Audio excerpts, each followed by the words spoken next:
Nope, that's incorrect. That's the music I was after. Hello, ladies and gentlemen of the internet and of YouTube, and welcome back to Ringlight Fables. I am your host and dungeon master, Skijaramaz, otherwise known as Toneshift. And with me today, we have our full cast of players, starting with SepiaWolfe playing Tuki Fletcher, our Crovan thief. Hello. Next up, we have Mick playing not Boron, but Shianor, our as of yet unidentified Rythar. Greetings. We have Willyzin playing Ludviek, our Rythari paladin of Suna. Hello, everybody. We have Goldwyn playing Minnove, our kobold bard and sorceress, who might currently be on the toilet or might not, who knows. That was the biggest piss I've ever taken in my life. Good God. That's an intro. What a fucking way to start. I wasn't gonna say anything, but then you were like, she might be in the bathroom, so I was like, you know what? I gotta make a comment. It was a pretty good pee. Yeah, you know what? Don't worry, Fair. I wiped. I washed my hands. Okay. We don't need to know that much. We don't need to know that much. In the words of Minnove, TMI, Dad. TMI. Hey, Ludviek, let's go. And last, but certainly not least, we have Impulsive playing Kari, our Crovan bard. Tonight's episode is brought to you by the letter ampersand. It used to be a part of the alphabet, and that's the shape I'm currently in. Yeah. So, quick heads up before we launch into things. It's probably going to be a somewhat lower energy session tonight. Impulsive is shaped like an ampersand, as he said, and I did not sleep great, so I'm a little on the tired side. But we're going to soldier on ahead because, yes.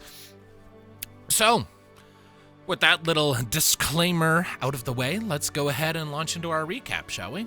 So, if you hear any sounds of genuine pain and suffering, don't be worried. It is genuine pain and suffering. There's no need to question it. And also, there's no point in getting alarmed. It will have happened a bare minimum of 12 hours before you hear this. At a minimum. None of this shit is live. If you don't hear from me by the time this releases, I am dead. I doubt that. You might be in a hospital, but anyways. Don't worry, that's what Rivify is for. You don't have one of those yet. Down the stairs.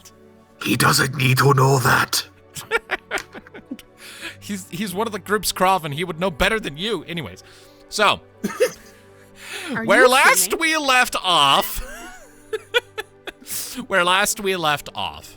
our party had the opportunity to enjoy some much-needed downtime after their last journey. Over the span of approximately 4 weeks, Tuki, Fletcher, and Minnove dedicated time to their newly advanced relationship while also exploring the ways in which Minnove's magic has changed since her first meeting with the mysterious dream figure called the Orphan, and making some coin on the side via tavern performances, all while building up Tuki's knowledge of Dragon Tongue. Ludviek, in the meanwhile, spent his time tending to his general duties as a Sunan, helping with local charity work, healing the sick or the wounded, and generally unwinding from the chaos and battle frenzy of recent travels.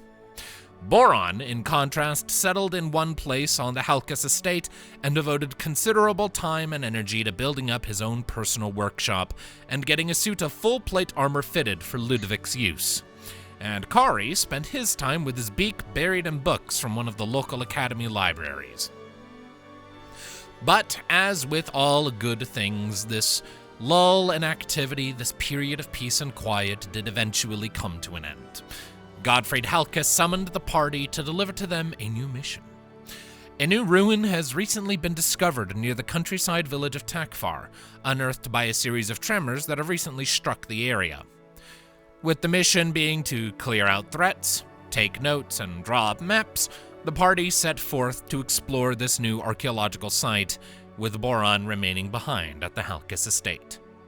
Upon arriving at Takfar, the party was quick to gather information about the location they were seeking, and also acquired a coat for Minnove from the local general store, for the season of autumn is rapidly nearing its end, and the last vestiges of the warm seasons are swiftly fading from the air. Upon finding the site, the party was surprised to find that someone had beaten them there, a snow leopard-furred Rythar calling himself Shianor, a self-proclaimed hunter and scholar, here apparently to gather something of value to present to the solemn erudites. As he and the party are more or less here for the same reason, to explore and document these ruins, an alliance was struck, and the descent began. Momentarily stalled by a stubborn stone door, the party soon advanced into a larger space and found themselves in a very different structure to the last ruin they explored. Old murals decorated the walls, depicting scenes of great battles and a bearded man wielding a ring stone and powerful magics. Soon, though, with newly lit braziers and torches to light the path, the party advanced into a new chamber, one in which a series of bear faces carved out of sculpted stone emerged from the far wall, their jaws wide, and upon the tongues of each rests an assortment of items. That was where we left off, and so that is where we shall resume. So give me a moment to get my shit sorted here, because as it so happens, I have a bunch of things to juggle for this. Okay. So. I do have a question of clarification. Speak. Do you mean bear as in B-E-A-R or B-A-R-E? As in, like, like a grizzly bear. Okay, all right. Yeah. Okay, the map is doing its annoying thing again. Let me just, there we go. All right, so. Okay. Apologies, this is taking me a bit longer to get ready than I thought. Okay, so. As you step into this room, it's not quite as wide as the very horizontally expansive room you just left, but it is much more decorated with things. Directly in front of you, as was stated before, there is a series of bear head carvings coming out of the wall, each wrought out of stone, mouths wide open, various items adorning the tongues of each. Above that, like, that wall sort of curves out toward you, almost as if on the other side of that wall there was some force, like, bulging it toward you, you know? You kind of get what I'm saying? So, and it's on that sort of curve that the bear head statue things are emerging. To the left and right, you can see similar stone doors to the one that you needed to bypass to get in here, standing in waiting. So, this is the space you are presented with. What items are there on the tongues of the various bears? All right, well, as you take a step forward into the room to get a better look at the bear statues, your foot comes down and the floor sort of gives way under your foot just a little bit, as you realize you've just stepped on a pressure plate. Oh no. You sort of lock for a second, wait for something bad to happen, but nothing bad does happen. Instead, after a second, all of you kind of hear this sort of faint crackling sound, almost like the distant spitting and snapping of a campfire, as you see little red glowing lines like coals set into the walls and thin engravings starting to crawl across the various walls around you, pooling into the eyes of the various bear statue heads, and also forming the shape of letters on the wall above them, though, admittedly, in a language I don't think any of you know.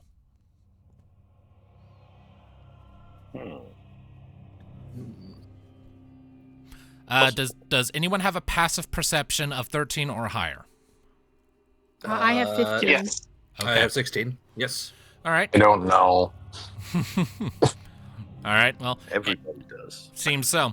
So, you also notice with that, then, that there is a similar sort of bear head carving set into the wall above the archway that you've just stepped through, and its eyes, too, are glowing. But you don't see anything set on its tongue, as it's, way up off the floor, way up above the door, kind of staring down into the room. Oh. Okay. I will also add, as the sort of burning red-hot engravings are sort of filling out, you see also that they start to take on the shape of murals as well, sort of underneath that text. And once again, you can see depictions of that bearded human with the ringstone and the lightning flashing from his hands over scenes of battle. Oh. Is it a different scene under each bear? The murals are above the bear heads. So Sorry, above the bear. So yeah, the bear heads are like at around I'd say a little height, I'd say a little about clavicle or sternum level with all of you. Okay. Except for Minnove, it's more like a jaw level with her. And then the murals are above that, and then the text that you can't read is above the murals. Okay, and I assume each text and each mural is different as well. It seems to basically just be one sort of scrawl of text, like a single statement that just kind of flows along the entire wall, and the murals don't appear to be synonymous with the number of bear skulls, or bear heads, rather. Ah, okay. One continuous string around. Ah. But this is just from fire or light effects, or is this real magic being done here? Make for me an Arcana check. Arcana. Damn, okay. All right. So, sort of considering it for a moment, looking down at the pressure plate you just stepped on, Shianor, you can deduce that while the glowing red coal light in the engravings and the murals and the text above are not themselves magical, the force that is causing them to glow with heat is magical. So there is some very elaborate enchantments woven into this place and well concealed, because you cannot see the runes that are making these things work or the ringstones powering them. It is very well concealed. You immediately clock that. And it's also connected to some sort of mechanical trigger. Apparently. Seems to be. So it's some sort of mecha arcanical Magitech. If we want to plagiarize Final Fantasy. It's interesting. Yeah. No. To be fair, having an enchantment check for a specific mechanical state isn't the most complicated thing in the world. It's basically just an if statement. Right. If this is true, do all of this. So, Shienor steps into the room and very interesting. The murals and the letters that I am unable to read, unfortunately, they seem to be made by Luma, woven into the walls and very well hidden. Minnove is going to take out her journal and start kind of like copying this language best she can, whilst also, I guess, drawing like depictions of this room. Perhaps when we get back to Asmara, we can give this to one of the scholars in the school. Or I could translate it. Let You me can read this? I thought you said you couldn't. Not yet. I'm going through my bandolier and picking out one of the of those little bone structures and like a little bone talisman, essentially. Yeah, more or less. I'm studying it intensely for a minute, then doing some incantations as I look upon the wall, and I will cast Comprehend Languages as as a ritual. Yeah, it's apparently I haven't filled it in yet. It seems you haven't. No, but no.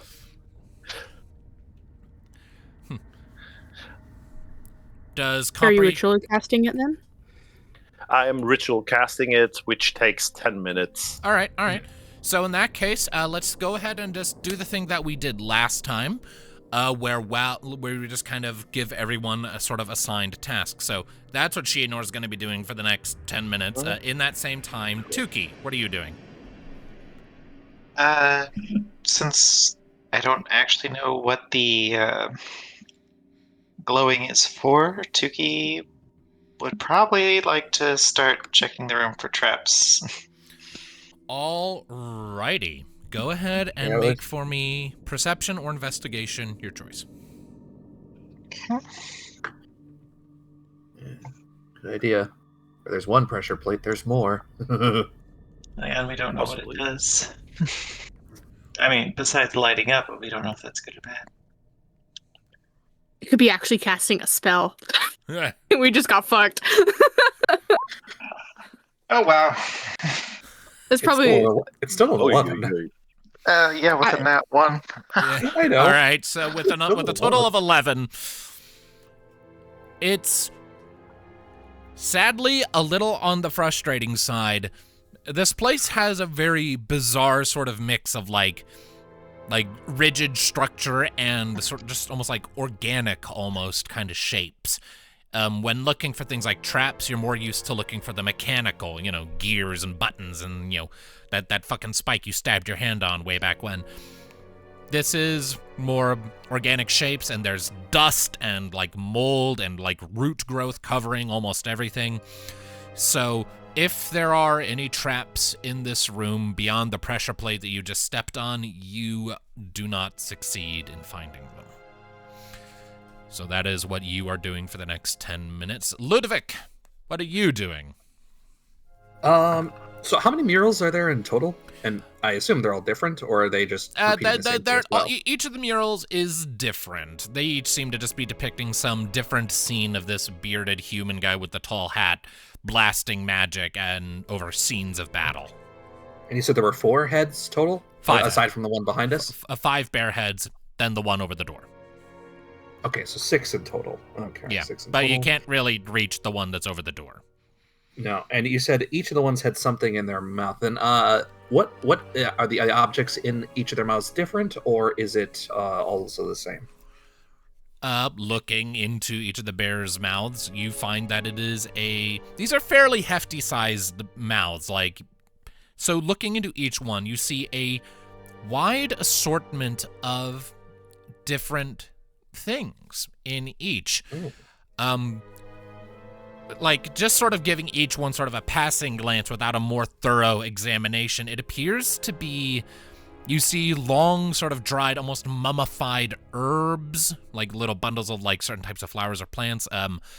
You see the occasional, like, knife or dagger, a very old and kind of primitive make. You see, like, old mugs sort of wrought out of animal horns with wooden handles, kind of not haphazardly, but kind of crudely, but effectively nailed into place, and some tools and some other things that you can't necessarily identify. It's a very eclectic spread of various things.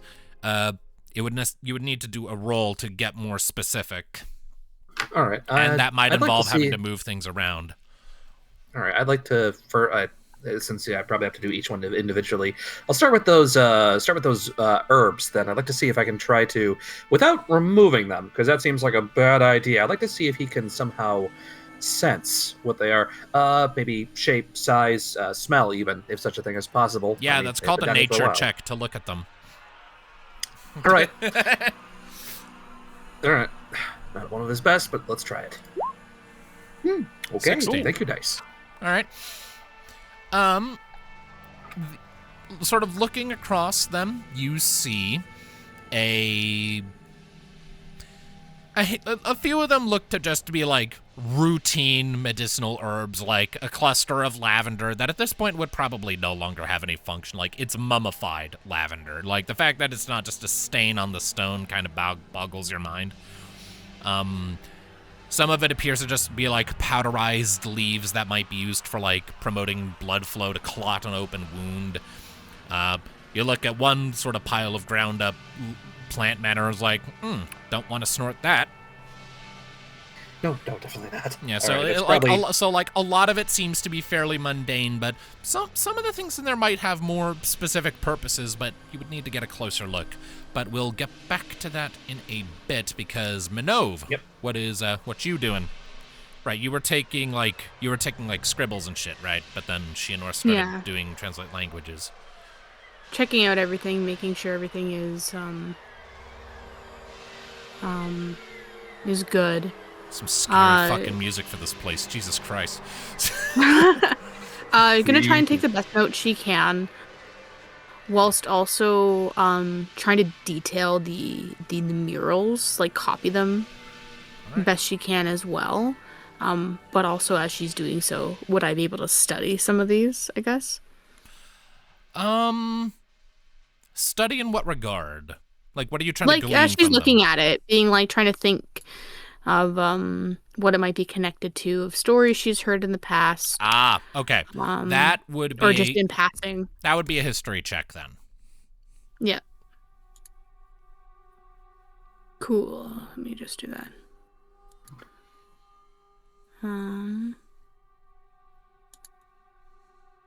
History. Where is it? Why is it? Okay. I'm so good at this, everybody. Watch. I'm so good at this. Oh. You have no fucking idea. You look at the mural for a long second, you squint at it, kind of like tap your quill against your chin for a second, then just like, yep, that's a human. And she's just going to try her best to copy it then onto her notebook. Okay.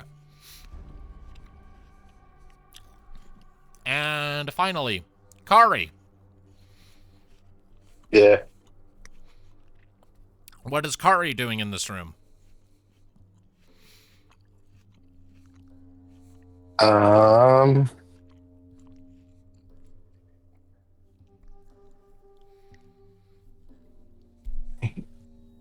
on. Let me actually see if I can...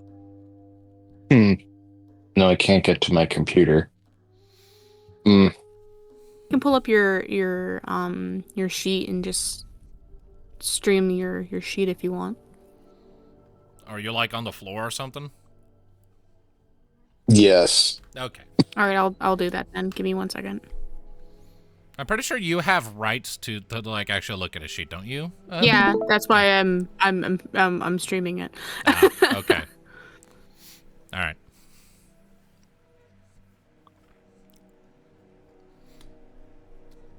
Any spells you want to do?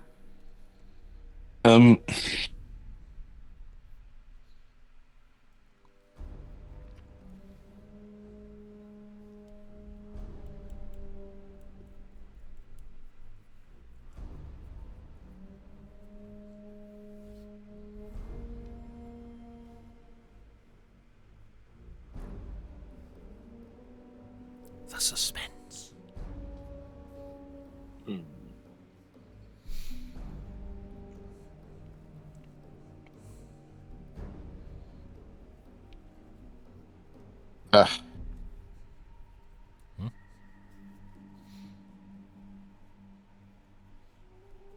Impulsive? Did you say something? I'm trying to remember what's even happening. Where we found it's like a whole bunch of stuff's been going on for like the last 20 minutes. We found a ruin. We're exploring a ruin. Yeah, laugh it up. It's great. It's funny. Ha ha ha ha. Sorry. We're in a ruin, and there are 5 bear heads. 4 of them in front of us. 1 of them behind us, at the top of the door. 6 bear heads, actually. 5 in front of you. 1 atop the door. Okay. Yes. And then Shia stepped on a plate, and it turned on some lights of a Luma ruins that no one really understands. So right now he is ritual casting comprehend languages to understand that. Tuki is trying to look for some more traps. Ludviek is discerning some of the herbs, and Minnove is just drawing. There are also 2 other doors besides the one you came in through. 1 off to the left, 1 off to the right.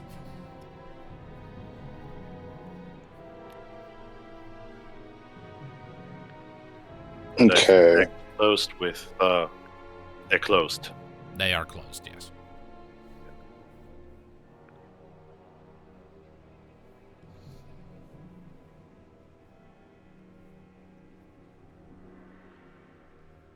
There's also like 12 murals around the area that I tried to figure out if I knew, but I don't. I look at the bears. I mean, I'll need something slightly more specific than that. They all have like something in their mouth. Yeah, like Ludviek was kind of looking at each of their mouths, and that's where the herbs and various other eclectic items are, so. Yeah, things ranging from knives to mugs made of horns. They all seem to be related to battle or something involving with combat.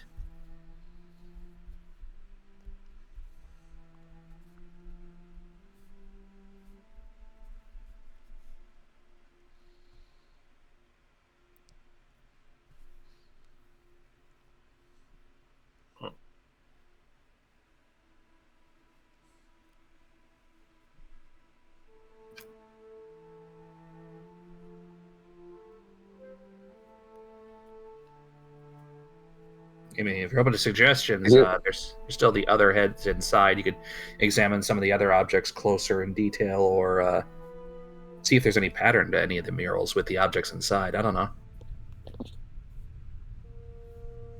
Yeah, I guess I was trying to think of something that other people weren't already doing. Mm-hmm. Yeah, it's hard. Yeah. I mean, we did have a couple of fails, so... I guess I'll also take a look at the murals and stuff. All right. I'll need a history check then. I will bardic inspiration this. All right. As Minnove's like, look, Kari, look at my drawings.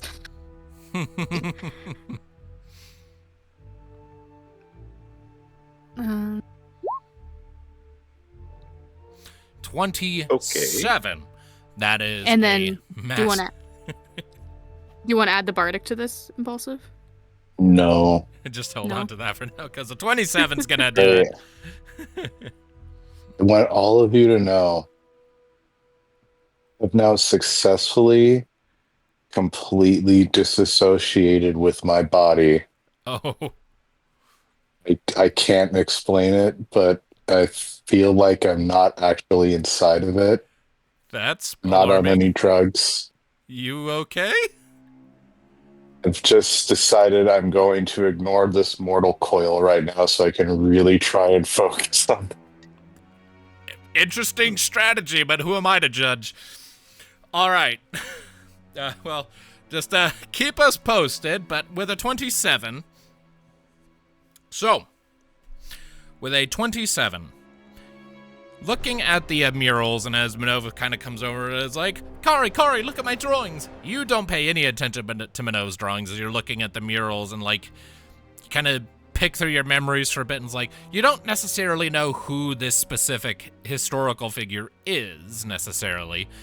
But as you're kind of looking around, you do start to... You kind of read up on some of this back when you were poking your beak around in the books back in the Academy City.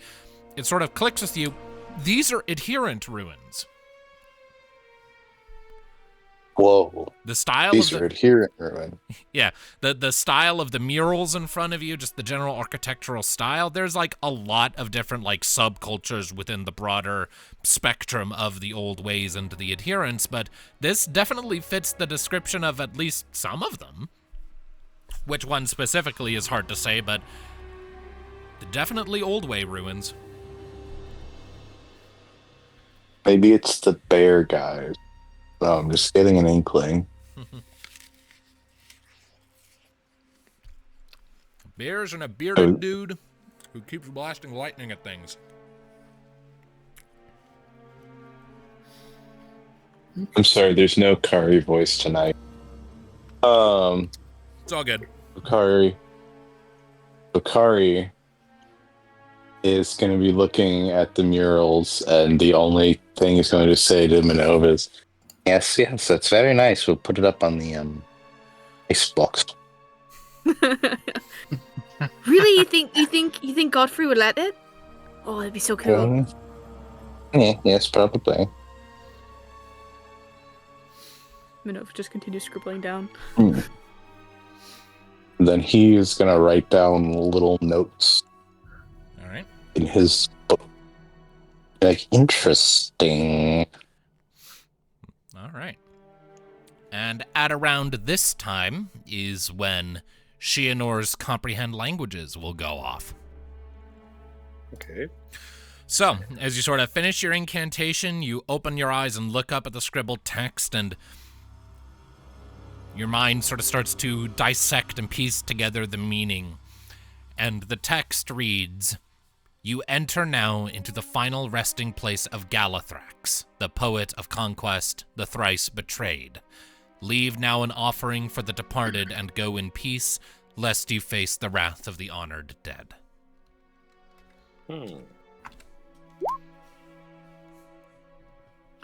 I was gonna say I'll read it silently first, and if I can make sure that it's no weird incantation or anything, I'm gonna read it out loud.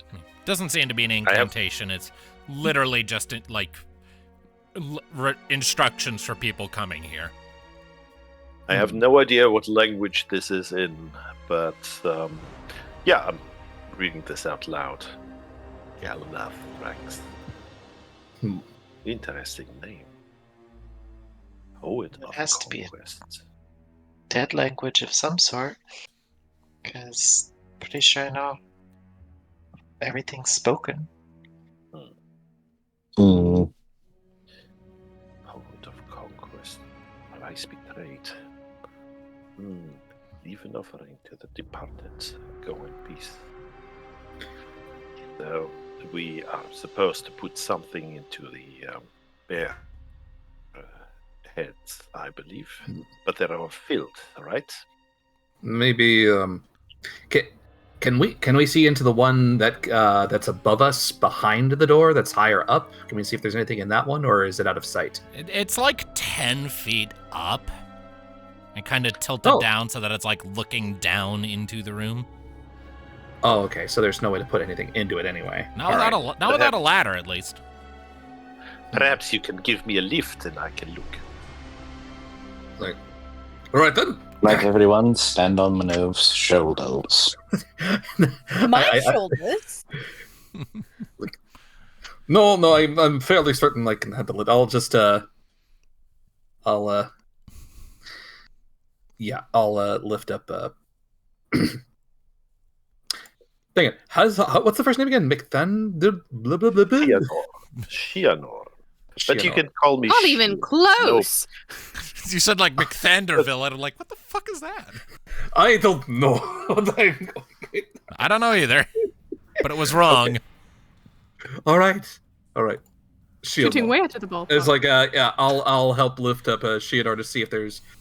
Like, okay, this head, you said it was looking down, maybe, but is there a way to put something in there?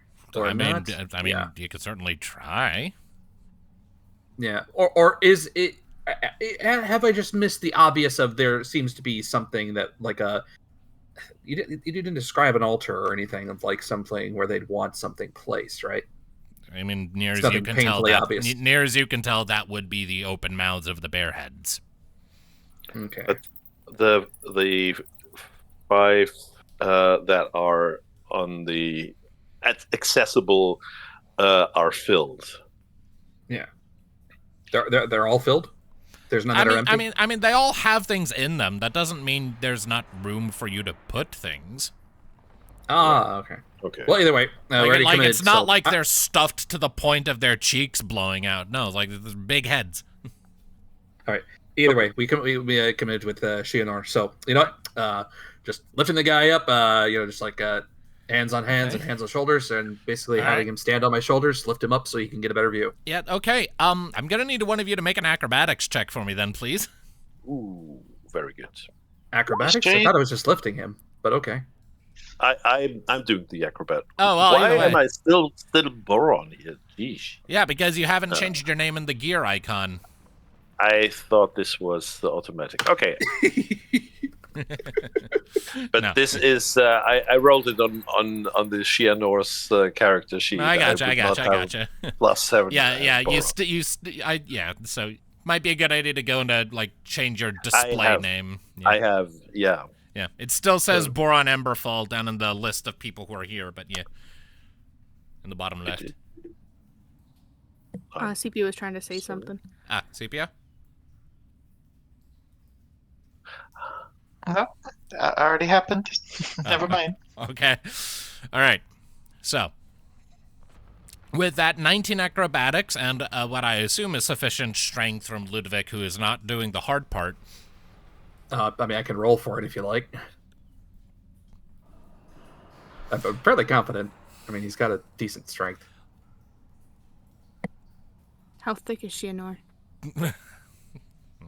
Surprisingly slim for a Rythar, and he's not wearing any armor. Damn, man snatched. Alright. Well, he's wearing pants, but that's about it. Yeah, snatched. Oh yeah, he's got Free the Nipple campaign going on. Right. Yeah. No, he's just hot. And not like that. I mean, like, he's actually just overheating because the man comes from a tundra. Anyway, so, yes, a 19 is sufficient as Ludviek sort of hefts you up to get a better look at this bear head face coming out of the wall above the archway. And what exactly are you looking for? Or are you just kind of trying to get a better look at it? I was trying to get a better look at it. I think this might be some sort of... This is where the wrath part comes from, I would believe. The what part? The wrath part. The wrath of the honored dead. Wrath. Wrath? It sounded like you were saying res. No, wrath. Okay. No. Okay. Wrath. Okay. All right. Go ahead and make for me an investigation check then. Oh. I'm terrible at that. You're a wizard. You're supposed to have a high intelligence. I will give guidance on this. Okay. You sure you don't want me? I mean, fights are really easy for me. Too bad. I'm up here now. I can give you uppies. I don't need a beast. Let's form a totem. Terrible. Oh, look at that humility! Okay. I still am terrible at this. So Minnove's gonna lead over to Tuki. You should just do it. So They're struggling. So Shianor, with that natural one, I'm gonna do a funny thing here. As you kind of get hefted up by Ludviek and kind of get your face up into this bear face, you kind of remember a second too late that its eyes are glowing red hot too from whatever magic made all these coals set into the wall start lighting up. So you kind of as you lift your head after being hefted up and just come eye to eye, face to face with two brightly glowing red eyes that fill your vision, and just instinctively you kind of let out a gasp, just and that causes the thick coating of dust that was inside of the bear's mouth to migrate into yours. Oh no. Prompting you to start coughing and hacking, and I would like you to make from your dex save, please. Eesh. Curse you, dust. Yeah. Dex save. Okay, okay. You manage to save it. You don't fall and hurt yourself, but you do kind of just shake your head, and there's just a cloud of dust now hanging around your head as you're just it is. If you allow it, I'm gonna jump down. Okay. From there. Yeah. Easy enough. There was certainly something in this mouth, I believe. Yeah, dust. Yeah, but before it turned to dust, maybe something different. You couldn't tell. I mean, Tuki will use her second story work to just parkour up to hang off the mouth to pull herself up to look in. Okay, Spider-Man. Whoa! Spider-Bird. Spider with wings. That's a terrifying thought. And I will guidance whatever role she's doing. Of course you will. All right, so, Minnove. Tuki, rather. Your investigation check, then. That is significantly better. 29. I would have been better with this. Hey, 30. 30. Total of 30. So that is double the DC just for shit in this room. So as you sort of haul yourself up and look into, careful not to get your talons too close to the burning coal eyes, you survey the bear skull, being very thorough, very meticulous, kind of letting the light of you have a torch or something kind of help you find details, and you don't find any offerings or any other items of particular interest inside of this bear's mouth, but you do see a very small circular hole in the back of it that doesn't look like it's trying to be the entrance to the throat. It looks more like a nozzle. I think you're right. Okay. Perhaps we can... Yeah. Yep, let's be careful where we step.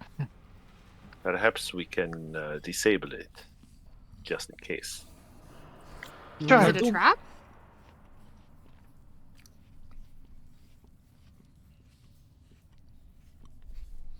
Is it a booby trap? I'm not sure. I couldn't find much of anything on the ground. Not too many boobies up there. Shame. I mean, just mine, I guess.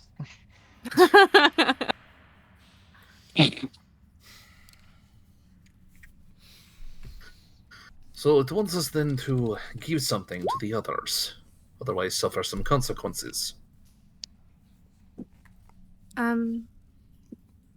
I I still have the pouch of poison berries, perhaps. Yes.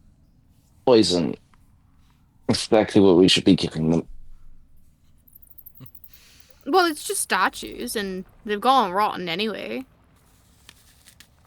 It is magical in nature. It could be it wants something of similar type in its head. If so, then, So we got, herbs, a knife. Herbs and spices. So, berries. Yeah. I also have, my leftover leather armor that I don't need. That might not fit. Maybe a leather gloves would fit in there. Not sure if the whole thing would fit. We could put the gloves part of it, I guess, but I have leather armor in my inventory. I also have a dagger that I don't use. We could put in another one. The thing is this some sort of magical detection? What is in each of these heads, or is it just From sort what of From what I understand, is we just need to make an offering to whomever is here, and then we will not get attacked by whatever. That is up there. That's what I understand, at least. Like, don't enter the other doors without putting something in here first. I just would like to know how this works. All right. Well, we might put just. Well, let's see. Minnove is going Stone in to. it. Minnove is going to. Stone. Well, whose stone are we going to put in there? If it gets trapped and stuck, then we just shit out of luck. I highly doubt herbs are magically inclined. And she's gonna. Have you ever heard of potions? True. Yes. Mm-hmm. What do you think that is? So usually it is herbal concoctions. So. Oh, Mayhaps. Jeez, you okay over there, bro? What? Oh. Okay. Hang on. Hang on. Okay.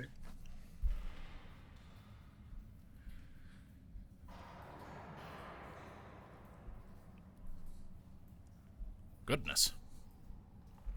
Well, while we hang on. I want to pause. Yeah. Yeah, gonna hit the pause button on the recording for a bit. All right, regrettably, we are down an Impulsive. He has to go take care of all that, but it's all right. I'm sure he'll be fine. So, where the fuck were we? Debating on what to leave. Right, yeah. Right. I think I think someone suggested just putting like a rock in one of the things.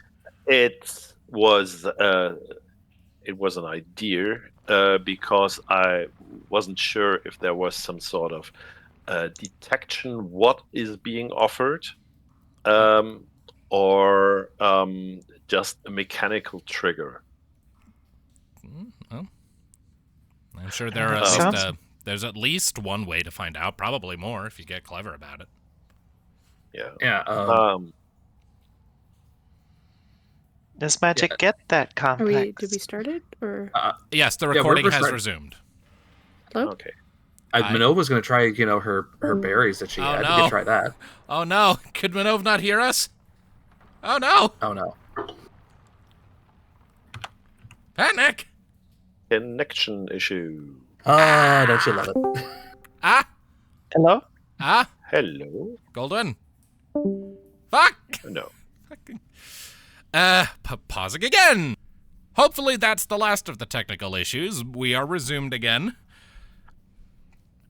So, multiple possible... Why the fuck am I having a big-ass dog stare at me? What? On my off-screen monitor, just suddenly there's a big wide-eyed dog just shows up. What the hell? Oh, the vibe. We are in top form today, ladies and gentlemen. Top form. Anyways, so yes, bear mouth things. Insert. Where was I? But even with the potions idea, I think the berries would still be. You use berries a lot in potions, I believe. It doesn't hurt to at least try and see if it fucks up, we know how it fucks up, and if it succeeds, it succeeds. I would like to make sure of this. Ugh. I mean, does magic get that complicated? Sometimes. It's so easy. You just think it and it happens. It has the possibility to do that. I'm gonna cast Detect Magic, but not as a ritual. I don't want to take another 10 minutes. I'm gonna use the spell slot for that. All right. To make it a little quicker. All right, so you kind of focus on your own ringstone, utter a few words to sort of just help you detect and sense the resonations of other sources of Luma around you, and you do indeed pick up, like, it's woven all through the walls of this place. Like, the floors and the walls and the ceilings, like, all of that is an additional layer that's been, like, plastered on top of something else. It's almost like a ratatouille of architecture, where you have a base layer and then a layer where the enchantments were carved, and then the layer you are physically interfacing with, and it is everywhere, and it is elaborate in the extreme. And and as for the school, it's largely comes to you in the form of enchantment, but you do get a handful of hints of evocation and abjuration. But not divination.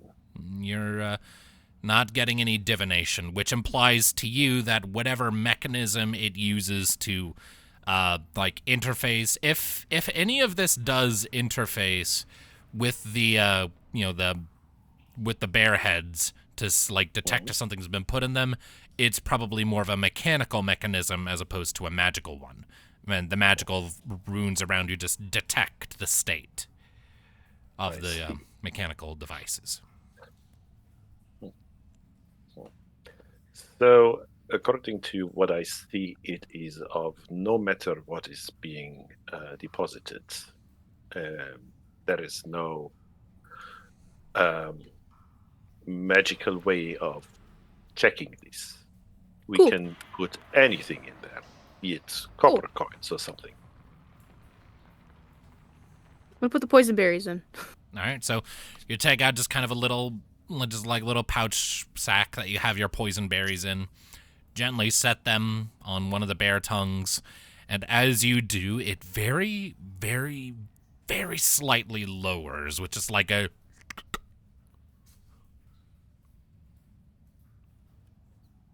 Ooh. We put stuff in the other ones too? If you want. Yeah. I'm gonna put some bug ointment in the other one. Okay. So you kind of go over and just put a vial of bug lube in another one. Bug lube, okay. I'm gonna put some soap in another one. Okay. So the rest of you just kind of watch as Minnove just starts running back and forth and just starts feeding random shit to the bears' faces. Minnove's clearing her inventory. She's just like, I don't need this, I don't need this, I don't need that. Fair enough. I didn't realize that Minnove was our Sierra Games adventure protagonist. Okay. I don't need this. Minnove's gonna put a fly swatter in one of them. Where the fuck did you get a fly swatter? When she bought the ointment. Yeah, don't question. At this point, I would guarantee she's got a ladder in there. No, I put don't a copper have coin. But then that's money, and you don't want to waste money. It's copper. Just throw your junk away. I do not have junk with me. Okay, so I got 1, 2, 3, 4. I got one more person has to have some shit on them. Yeah, a copper coin. I put it. Yeah. Okay. So, all right. So you Nerd. So you place down that copper coin in the final of the bear statues. It's almost infinitesimal how much the tongue kind of lowers as you place that on it, but it does very, very slightly. And after placing that final item, the sort of last vestiges of your detect magic sense a slight pulse going through the luma around you. And then the red-hot coals that were sort of illuminating the murals and the eyes and everything start to just gradually begin to dim, naturally bleeding their temperature as they're no longer being made to glow. Interesting. Cool. Okay. Let's go through a door. Gonna speed Did run one of this the place. doors open? Neither of the doors are open. Okay. But we could open them somehow? You could certainly try. They seem similar to the initial one you came through. Okay. Let's do I'm it. gonna go to the one closest. You said there's one on the left and one on the right. Yes. I'm gonna go the one on the left because you read left to right. Fair enough. So, approaching the door on the left, give me a moment.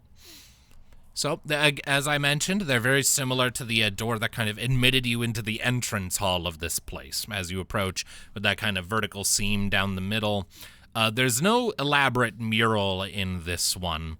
There is more text sort of etched, more conventionally carved into like the supporting archway above it. That Shianor, your lingering comprehend languages spell, I believe that's still active, right? 10 minutes. Okay. Or is it? If it's concentration, I think you lost it for your detect magic. True. True. So, never mind. You can't read what this says, Mhm. and you didn't think to look at it earlier, so, blah, blah, but also I didn't mention it. You know, make me a perception check, and if you roll high enough, we'll say that you caught it early and just didn't investigate it yet. Okay. Perception. Natural yes. 20. Okay, so it's like the rolls are all over the fucking place today. So, yes, you would have seen that the text reads Hall of the Honored Dead. Okay. So this is where we're supposed to go. Indeed, and there is it's more obvious than it was with the previous stone door that you went through. There is like a sort of like an open slot in one of the halves of the door that's just kind of sitting there unfilled. A slot? Like where I could put my hand into and just slide it open like a door? You can try. Ooh, I put my hand in. All right, you put your hand into the slot, give it a few tugs. Nah, fam, that ain't budging. I'm gonna put my mage hand in there. Okay, that's try again. that's different. She tries with her actual hands. This fucking magic place, and she's gonna. So you take a couple steps back, just kind of pout, lift up your fist, and a magical little swirly ball of Luma threads manifests in front of you, a representation of your telekinetic hold, and you will that forward into the little recess. And at that point, much like with the original door that Ludviek kind of unlocked, you hear this sort of go through the door, and just see just a little slice of vertical shooting down white light in the seam, and then just a heavy sort of, which you know at this point means that the door is now unlocked and can be opened. She then redoes the opening the door. It's heavy, but it opens. Easy. See? Very good. Now, this amount of magic doesn't really fit the impression I was given of the adherents. I feel like it's more of that bearded man, and she's gonna point to one of the murals with the bearded the man standing there. Galathrax. You can just call him Beardo, and I'll know who you're talking about. It's fine. Yeah. Well, I know his name. Just Minnove's tired. Gotcha. Of pulling the door. I hear The guy with the pointy hat and elf shoes and stuff. Whew, oh my gosh. Anyways. What shoes? Elven shoes, like elf shoes, like stories that they tell in those stories in the books. Have you ever read it? Have you ever read a smut novel? And she says as she walks into the door. No, unfortunately, I did not. Ludviek just presses the both of his temples like, we need to teach you someday a lesson in tact. Tact. I have so much tact. Look at that. I opened the door just by myself. Perfectly fine. Does that qualify as tact? It does, very much so. I use my brain. Tactful is your brain. Ludviek is just going to give Tuki a look of just like, you like this? Okay. Yeah. Let us see what lies beyond the door. And I'm going to go forward. All right, so stepping forward into what you know to be the Hall of the Honored Dead. Perhaps one of two, assuming the structure is symmetrical on either side, but stepping into it, it's to your left as you enter through the door. It immediately just kind of terminates in a wall, but as you turn right and look further, effectively north, it moves further and further in, deeper than prior, and sort of expands out further to the right the deeper in it goes.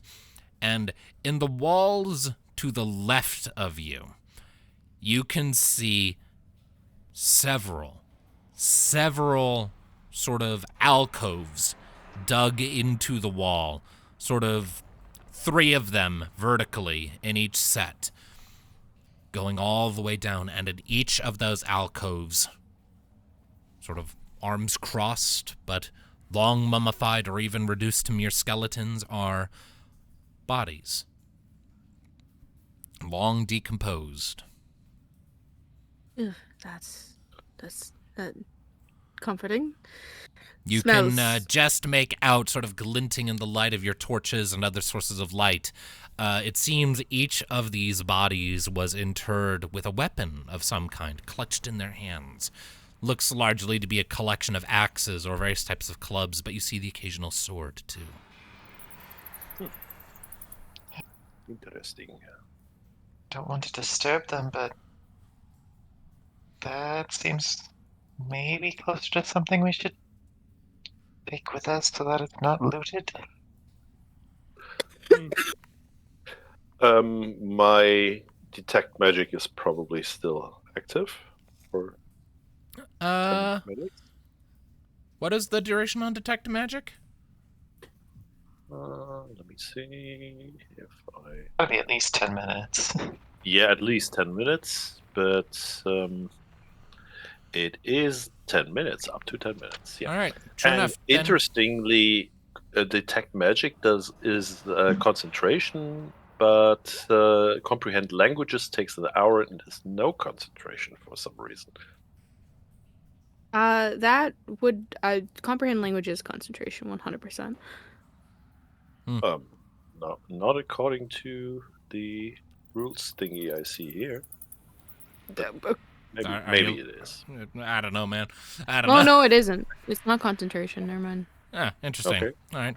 Well, either way. Detect magic is, but that's not. All right, but yes, so your detect magic is still active. You're not getting much in the way of a aura of magic in this particular space. Like you kind of detect just like very faint threads of Luma kind of weaving all through this place like circuitry, but a lot of what you're detecting now is basically just, like I said, circuitry to just carry energy and information around, and nothing that actually provides instruction. At least not in this immediate space. So yes, left-hand side, sort of western wall of this space, lots and lots of bodies sort of neatly and very much with honor and reverence placed in their alcoves. The wall opposite them, more murals. Okay. And was there another door aside from the one we came through, or was this a dead end? You don't see one immediately, but you also have more of the room to explore. Like, this is a very, like, this space goes on for a while up to the north. The light of your torches doesn't quite penetrate far enough, and beyond, like, the scope of your dark vision, you can't quite see all the way to the far end. So. All right, so this is a very large crypt, then. Okay. Yeah. Probably a good several dozen bodies crammed in here. The architect of this was a very capable magician. So. Okay, I'm gonna take a look at the murals then. All right. Because I don't think the dead people are too interesting if the weapons are not magical. All right. So, scouring over the murals along the wall, you sort of follow them for a while. You don't see many depictions of the bearded man this time, though he does show up from time to time, but mostly it appears to be depictions of different people.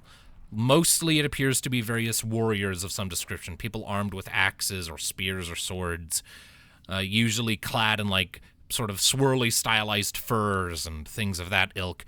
Oftentimes like assuming like sort of glorified battle stances or mid-confrontation with some very hazily defined enemy force, usually featureless, faceless, humanoid creatures just fleeing before the might of these depicted warriors. If you were to crack a guess, what's your intelligence modifier? +4. +4. Just passively, I'd say if you were to guess, you would probably assume that these murals are more meant to represent the people who were buried in this room as opposed to the Warpoet, Galathrax. These murals honor maybe his followers?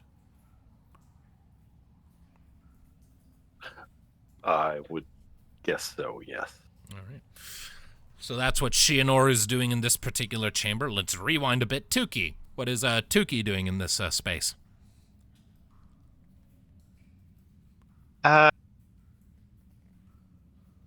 Slightly panicking as the crypt goes deeper, but doing her best to pay more attention to the weapons to see if they're of a different style or make that would be a bit more historical instead of just what they were, just a regular standard weapon. Like if they have a cultural significance in their design. Go ahead and make for me a... You can already see the weapons. This is about deducting things from them. Yeah, investigation. I would like to give her the help action if I could. So you can roll that with advantage. Minnove. Yeah, Minnove's. 23. All right. So, sort of going through and sort of giving each of the various bodies you pass a glance and a look, and looking more specifically at the weapons. None of them are enchanted, is the first thing you notice. No glowing white runes, no attached ringstones. Mostly what you are seeing are just they appear to just be mundane weapons of an older design and make. Many of them are like sort of molded over or rusted over from, prolonged exposure in this tomb. Kind of eaten away, weathered a bit just by exposure to whatever faint draft and moisture occupies this space. With that 23, though, I will say that one of the bodies is clutching an additional object, not just a sort of a kind of crudely fashioned short sword. You see that like sort of tucked just under their elbow. It appears to be a very primitively made book bound in animal skin.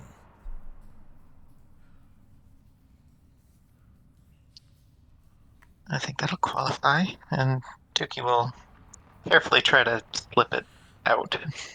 Okay, make a sleight of hand check for me. Oh, come on. Okay, so as you sort of go and gently start to lift the elbow of this mummified warrior and gently withdraw this book from under his elbow, As you do, you realize a second too late that it appears that there was some sort of mushroom that had been growing under the book. And as they are disturbed, they suddenly... And there's like the spray of spore that comes toward your face. I need you to make a dex saving throw. And Minnove is giving you the help action, so I need Minnove to make the dex save too. That was only for the investigation, though. I'm still there, though. Yeah, like she would physically still be right there. True. Okay, Tuki succeeds, Minnove succeeds. So you both manage to like quickly clamp your mouth shut, turn your heads away as the spore cloud kind of... and then just thins and dissipates into the air. I'm just glad it wasn't a con save. You rolled significantly well, though. Yeah. Do I still get the book? You do. You have the book.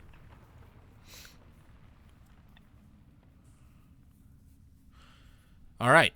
So while you're kind of doing that, last up is Ludviek. What are you doing? All right, well, they're exploring both walls. Ludviek will just walk to the end of the room and try and find you just map out the whole room, basically. All right. I will say Kari will accompany you for this just so that you are not alone. Mm-hmm. So the space does go back a fair ways. You would estimate maybe like, I don't know.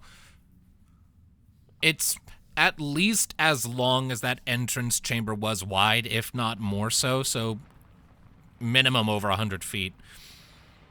Mm. But when you get to the far side, off to the right, there is a somewhat more elaborate-looking door. Indeed. That's it's not made of the same sort of a heavy reinforced stone. This one looks more like, if you've made it this far, then you're supposed to be here kind of design. All right, so it doesn't seem to be as elaborately meant to keep people out as the other ones. Indeed. All right. Well, he's not going to move on without the group, but so the room basically just continued more bodies on the left and more murals on the right, basically. Correct. And the occasional unlit brazier. Well, pretty much that would be enough for him to walk down there and just see his, like, probably make a comment to Kari of just like, more of the same. And, all right, we'll see if they found anything else. And all right. Walk back, basically. All right. So you make your way back to the rest of the group. Convene, people. Yay.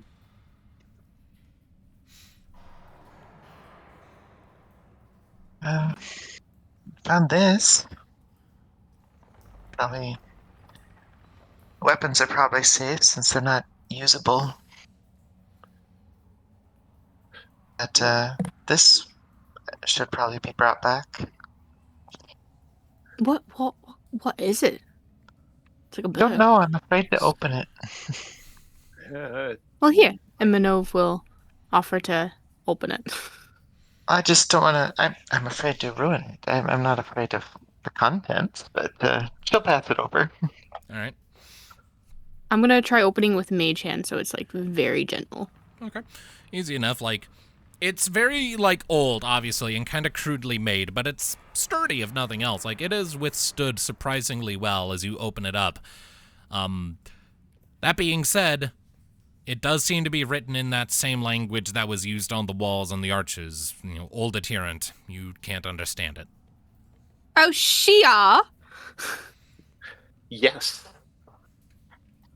Can you read this passage for me? I should be able to, yes. All right. So, as this comprehend languages lasts an hour, I should still be able to. Indeed. So, you pick up the book and you start reading through it, and you do deduce that it is a journal that seemingly belonged to one of Galathrax's loyal warriors. Interesting. So, as you start sort of skimming through it, obviously you note the old book is bound in animal skin, Parts of the text do seem to be missing in places. Some pages have been kind of mottled over by like moisture or water damage or a bit of mold, but there is sufficient text surviving for you to sort of start making out the details.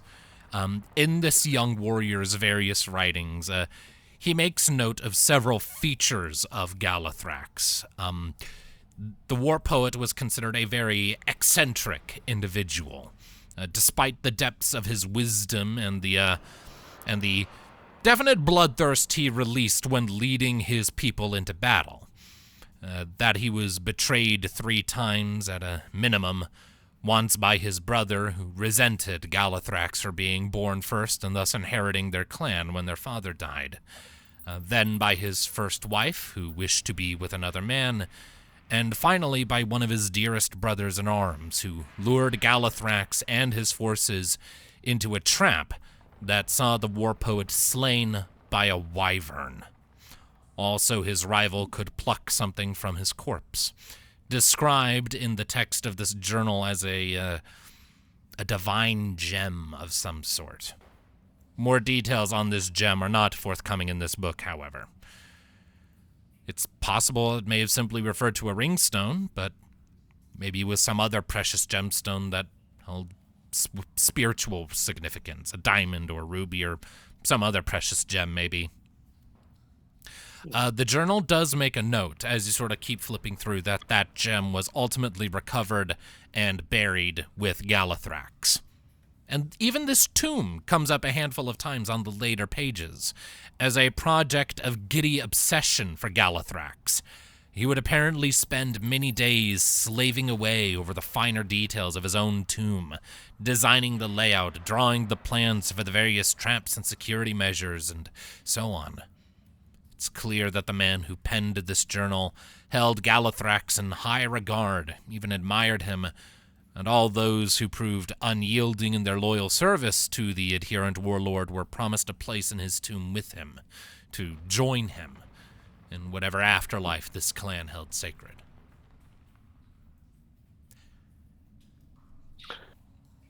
Okay, I'm probably gonna read this for as long as my my spell is holding.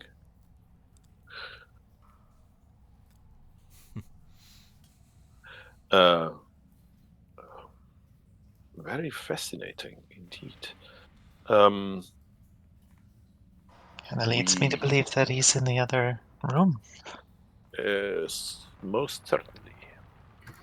And Yes. likely with this strange gem. Strange That's- gem. That is being described in the text, yes. What? How is it being described? If you don't mind my asking. Like, does it give any kind of specific dimensions or specific colors, or if it's found in a box by a pew by any chance? I believe it is a ruby. Was it? There are no specifics given on the color or shape of the divine gem. Just that it's a divine gem. You're just kind of coming to the conclusion, maybe it's like a diamond or a ruby, maybe. I don't know. Yeah, okay.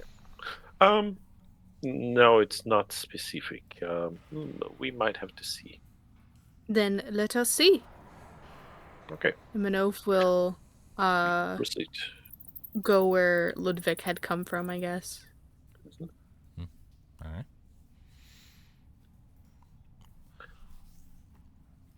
All right. So, anything else you wish to do in this chamber, or do you just wish to move on? Move on. I think we should move on. All right. Yeah, I don't say anything else. All right, so pushing open the door into the next space, your path out of the halls of the honored dead revealed to you a larger chamber than the ones that have come before, vertically. A flight of stairs descends into a large, cube-shaped chamber. At the southern end, another flight of stairs rises to a door that is far more ornamental than the others. A large stone pillar, segmented and engraved in many places with more sort of more abstractions than anything, rises to support a very high-tiered roof. Its surface adorned in elaborate ornamentations and patterns. You think maybe you can see like an owl face carved into one of those sort of circles of it. The wall to your north contains another mural, the largest of all of them that you have seen so far. And it depicts who you assume to be Galathrax, the Warpoet himself, fallen upon the field of battle. The great winged form of a wyvern descends upon his body, wings splayed wide, eyes flaring as red as blood, glinting in the low light cast by your torches. Across the remainder of the depiction, Galathrax's loyal warriors either lay dead on the blazing ground or stand firm, spears raised in defiant resistance to oppose the descending wyvern. A figure depicted as bones and flames stands over Galathrax's body. In the figure's hands is clutched a blue gem. Can I, from just looking at the gem in the hand, I guess, can I discern whether or not that's the gem that we saw in the forest ruins? Or somewhere too? It has a similar hue. It's a different shape, decidedly, but it has a similar hue. No one stops her. She's gonna go run up and touch it. I will add, Minnove, when your eyes pass over the wyvern depiction, I need you to make a charisma saving throw for me. Oh, fun. Hey, you should be good at those. Better than me. So, Minnove, to the surprise of everyone, the second you lay eyes on that depiction of a wyvern, a tingle of just rage and disgust crawls through you involuntarily, and there's just an involuntary hiss and growl that just bubbles up out of you before you can stop it. As, you are familiar with the fact that kobolds and dragonkin have something called blood memory, and it seems that gazing upon a depiction of a wyvern is awakening one in you at the moment, and it does not like what it sees. Oh, that...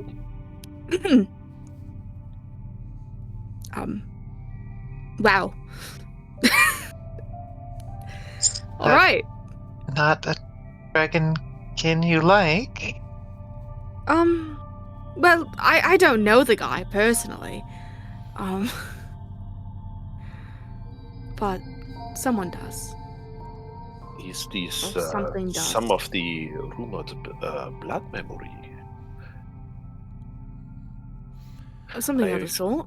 I must say I have not met with other kobolds that were willing to speak with me.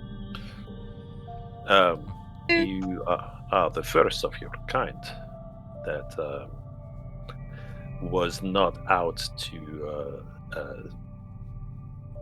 see my insides turn outside.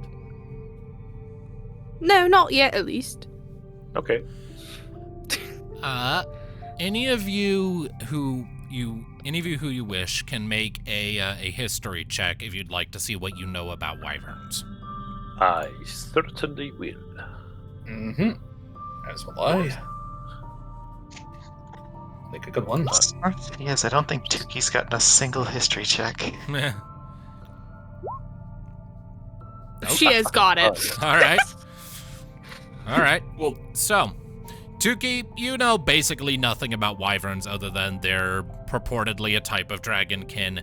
Minnove, you basically know the same amount. The only other tidbit you'd have is that maybe once or twice when you were a kid, you asked Najira about wyverns, and she refused to answer and swiftly changed the subject. Ludviek, what you know about wyverns is that they definitely bear a strong resemblance to dragons, though they are often not that to date, to your knowledge, there has not been a single stated encounter with a wyvern where they were in any way intelligent. They seem to just be animals, extremely aggressive. And Shianor, the extent of your knowledge isn't much more than that, surprisingly. Even with a natural 20 history, what you know about wyverns is less about their history and more about their behavior. Wyverns Maybe they're quite common in the north. Where not necessarily. Wyverns are significantly more common than dragons, but still fairly rare. But wherever a wyvern tends to make its roost, it becomes the apex predator of the region. They are extremely aggressive and will generally kill anything they see that moves, with almost no care for their own well-being in the process. They are relentlessly aggressive and hostile to anything that isn't one of their own. Even their own breeding practices are known to be extremely hostile toward one another. It's very rare that both wyverns come away from a coupling alive. More than that is just the oddity of their morphology. Their lower jaw splits into two that can snap out like a goblin shark's. And they are known for being capable of exhaling sprays of extremely corrosive acid.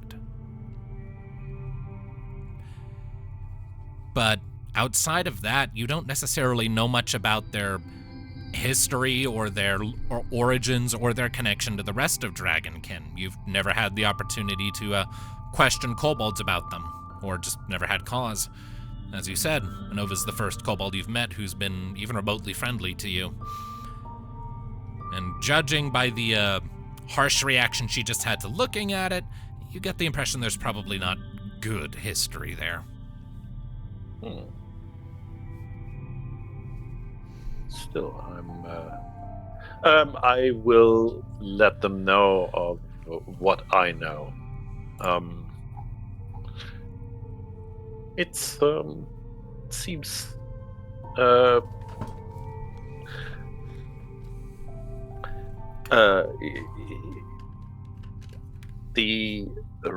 red eyes of the depicted wyvern are unusual, I would say. Perhaps it's being controlled by some outside force. I don't know. You can make a perception check looking at those eyes if you'd like. Sure. Perception. Oh. 20, not natural. Dirty 20. All right, so looking at the depiction of the wyvern and up into its red eyes, you realize that you kind of clocked this a second ago, but like none of the murals have actually been like fully painted with like any kind of coloration. This is the first one you've seen that's actually had any color, and it's primarily blue in what you assume is the divine gem, and red in the eyes of this wyvern, and the eyes of the wyvern actually glint in the flickering light cast by your torches, and with that 20, you realize they're glinting and catching the light because they're actual rubies set into the wall. Nice. Those are worth quite a bit of coin, I believe. Though we should probably not desecrate it if we want to. It's likely it's also trapped. It's possible. It's already said once before this place was. Your detect magic would still be going, right? Probably not. No. Okay. That only lasts 10 minutes, and I read the books significantly longer. Right. Okay. Yeah. Fair enough. All right. Okay, Minnove, you were doing something? I want to inspect the gem that's in the hand. All right. Sort of scampering down the steps and up the next flight that brings you up to the mural that's like a full cinema's theater screen in size. You kind of slide to a stop, try not to look at the wyvern as you start sort of regarding the depiction of Galathrax dead on the ground and the blue gem being pried from his hand. Its shape is kind of, in this sort of swirly, sort of abstract, sort of art stylified depiction. Again, it's kind of hard to compare it directly to the strange gem you plucked from the ruin from the forest, but it has a very similar hue.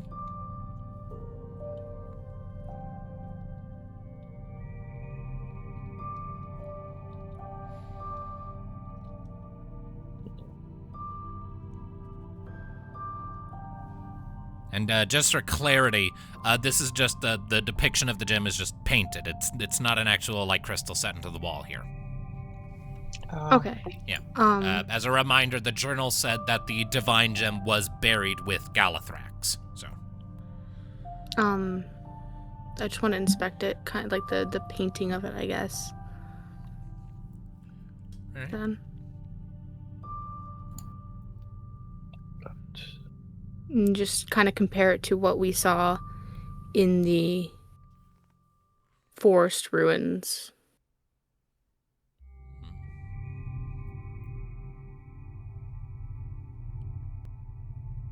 And compare whether or not it would be the same or not. Did I cut out again? It's not No, impossible. I can still hear you. Okay. I cut out the entire description that Skitch gave, by the way. No. I'm okay. I caught the tail end of that, but yeah. Having some, I guess, internet problems or connection problems with Discord on my end. Cursed session, this one.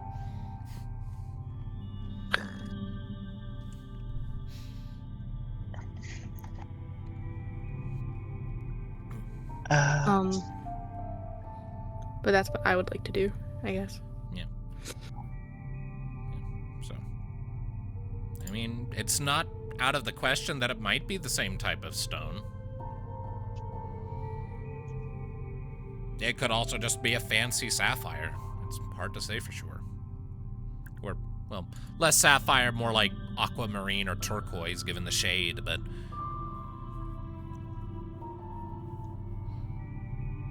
You want to boost up? Me? Yeah, sure. Yeah. If I could. Okay, what are you... Yeah, what's the point of the boost? What are you trying to do with the boost? I don't know. Does she need one to reach the gem? Well, I mean, again, like the depiction of the gem, the blue gem in the mural is just painted into the stone. It's not the actual physical gem. Oh, I thought... No, the rubies are actual gems. The depiction of the Okay. divine gem is just paint. Gotcha. I thought all three were gems. No. Even Can if I it's not discern- like the one. Where he's possibly even buried based off of this mural. Well, I mean, going off of like the type of landscape depicted in the mural, a lot of like sort of distant mountain ranges and evergreen trees, it's pretty likely that whoever this fellow was, Galathrax, was probably active in the Valrivi core. Makes sense. The old ways and the adherents were made their home in this region. And still Minnove's do. gonna- But like there is still an unopened door to the south on the other side of that big pillar, so. And going off of the journal that Shianor leafed through, if all of Galathrax's warriors were buried with him, and all of Galathrax's warriors are buried here, then it stands to reason that Galathrax himself is buried here somewhere too. It's just a matter of finding Okay. where. Then yeah, I guess I'll let other people do their thing, but the door is definitely what I want to check out next then. All right. We'll get to that in a minute then. For now, let's go through everyone else. Tuki, what are you doing? I think she's going to take as much note of everything as she can and then start heading back to a more open space. This one's a pretty open space, but all right. A very high roof in this particular room, but yeah, so you spend the next while taking notes and diagrams and just sketches and things that you're paid to do. All right, Shianor. The pillar seems to be a very prominent thing in this room, right? It is center stage, essentially. It's in the very middle. It's holding up the roof. Okay. Yeah, I'm gonna study it. I believe, and I'm gonna since it's hopefully helpful, I'm gonna cast detect magic again, but this time as a ritual, since I think we have 10 minutes. All right. So you'll be spending the next little bit casting that. Ludviek, what are you up to?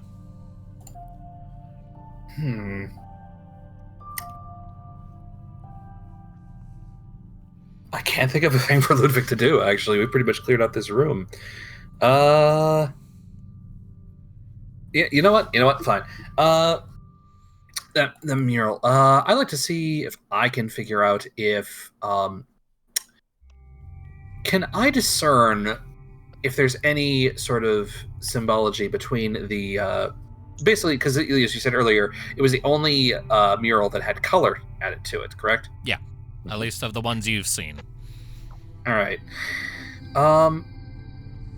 Can I discern anything from just the from the color theory from that as well? You know, since it's blue versus red, it obviously two diametrically opposed colors. But is there anything else you can probably discern from the artistic work here?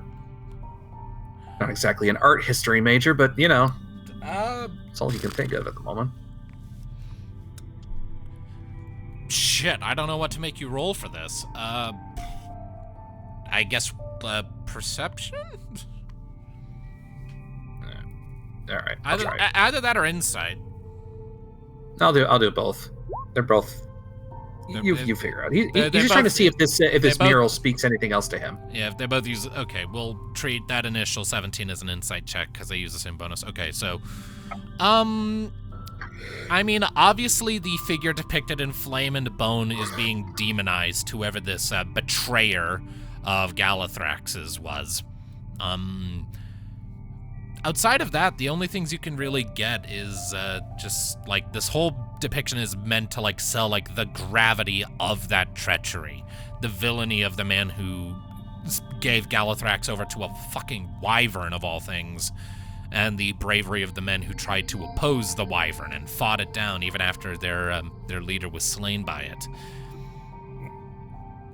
Beyond that, though, like the red in the eyes pretty much just says to you, scary, red blood, scary. But also the fact that they used rubies to give the wyvern its eyes, it says to you like maybe even though they regarded it as evil and like a horrid thing, maybe they regarded it with some measure of respect.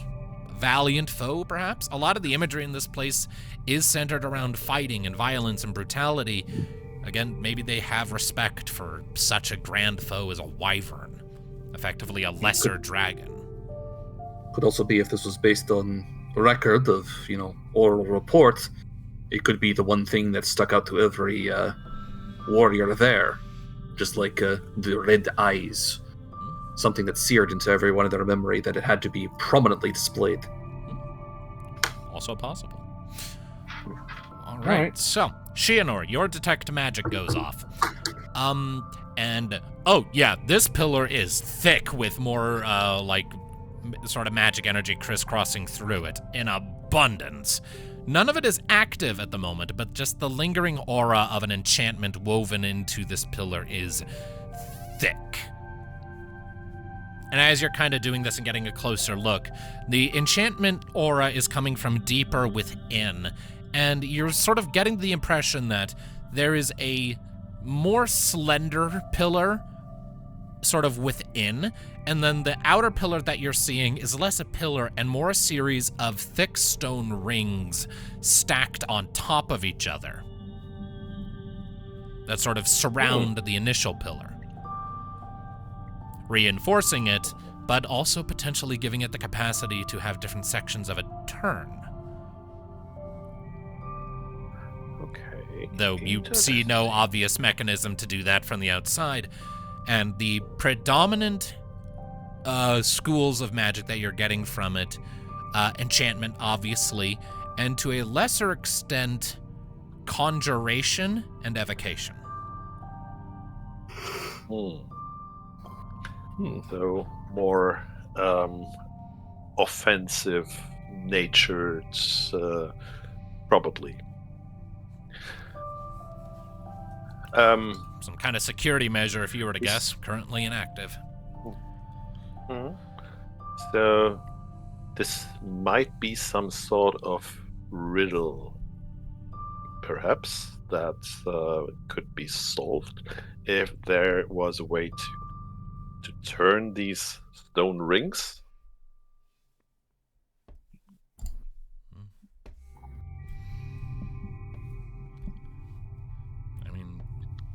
can try.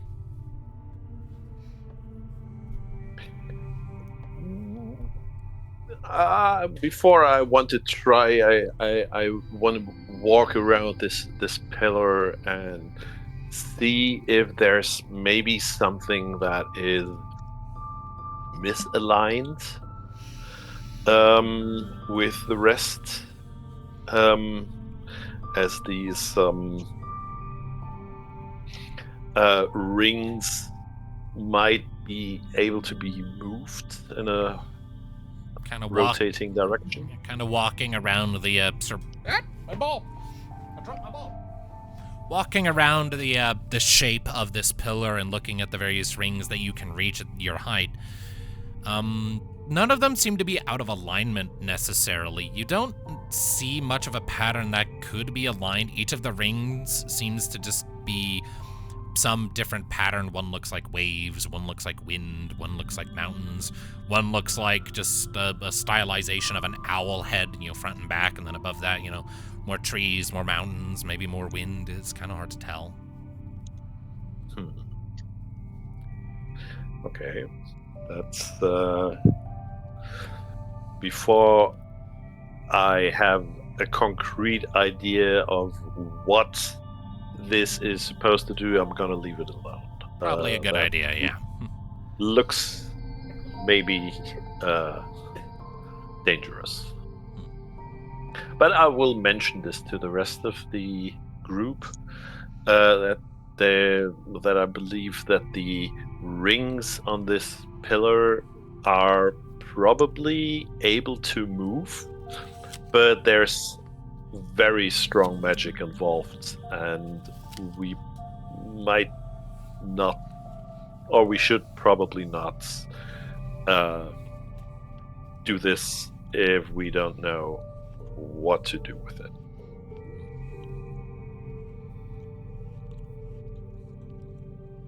All right. Sounds like an idea. As she's at the door. Has your magic told you how to relock these? Relock? Oh, yes. I mean, since we know how to get in, if we closed the doors so that they were sealed again, and then just let the erudites know that the method to open them, then it might help protect this a little better.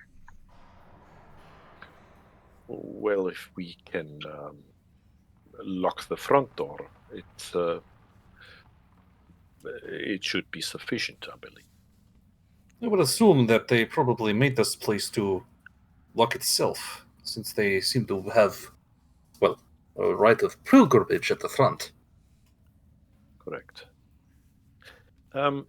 Also, I would like to know if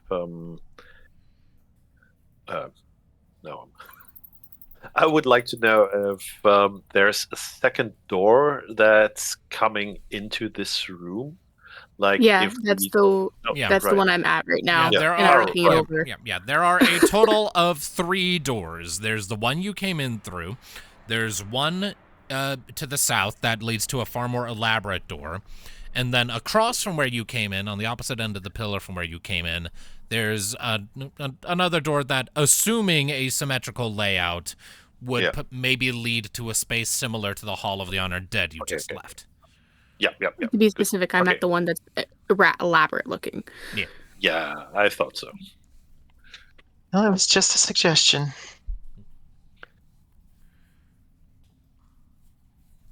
There's no script above the door. I mean, I think it's a good suggestion. I think it'd be worthwhile, at least in the very least too, that no one also doesn't follow us in here. If anyone has.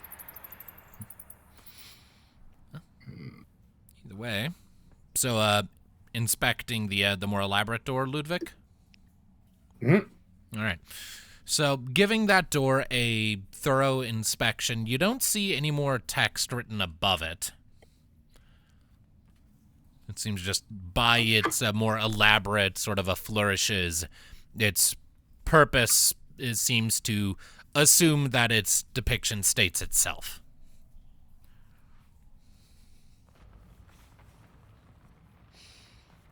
What was the depiction again? It's just very fanciful with a lot of flourishes. And this one definitely does not look magical like the other ones were. It looks kind of like the door that you came in, but like double and fancier, but like not like magically locked. Well, nothing ventured, nothing gained. I'll have Ludviek open the door. All right. So, pushing open this door, you're greeted to a more intimate space than the ones that preceded it. It is revealed at once by flickering light provided by torches that spontaneously spring to life at your entrance, sort of at the end of poles following the circumferential shape of the room. It's kind of round at the point where you enter, flattens out at the far end before sort of bulging out. And if you're, like, for the Kraven in the group, the spatial awareness in your mind would tell you that, like, this is directly opposite, like, this is on the other side of the wall that leads to the bear heads. Let's see here. So, at the far southern end, on a raised stone platform, you see mounds of offered treasures, gold and silver amidst the shattered remnants of old pottery and jars or old tarnished weapons. All of these at the base of a large stone sarcophagus. Uh-oh. She's cutting out again. She's trying to reconnect. Fucking. It's a curse, I tells ya.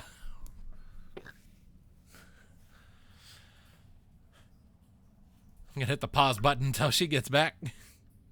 Yep. All right. Not sure what keeps causing that, but proceeding. So, as I was saying, all of those mounds of treasure amidst the broken pottery and discarded weapons, long tarnished at the base of a large stone sarcophagus. And that sarcophagus stands conspicuously open. That is probably not a good sign. No. No. Probably not.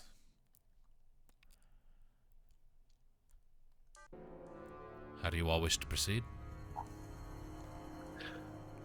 I would like to try Carefully. and find if there's any remnants of the grave or stone or anything, if that's in here. Well, stepping toward the sarcophagus a bit, it's like the only like main thing in this room besides the various pots that are around its base, that most of which are shattered, and mounds of like, gold and silver coins peering into the sarcophagus. You see the partially mummified but largely skeletal remains of a, you presume, human. The long sort of eroded remains of his attire implies that this is probably Galathrax. You see his hand sort of clutched together over his chest, and in one hand you see an old ring stone, still as bright as ever. But the other hand, its fingers are noticeably bent backwards, and that arm is somewhat out of alignment, as if something was forcefully ripped from his hand. Oh. So no sign of this blue stone then? No sign of the blue stone, no. If it was here, someone already took it. Probably ages ago. Which conducts my theory.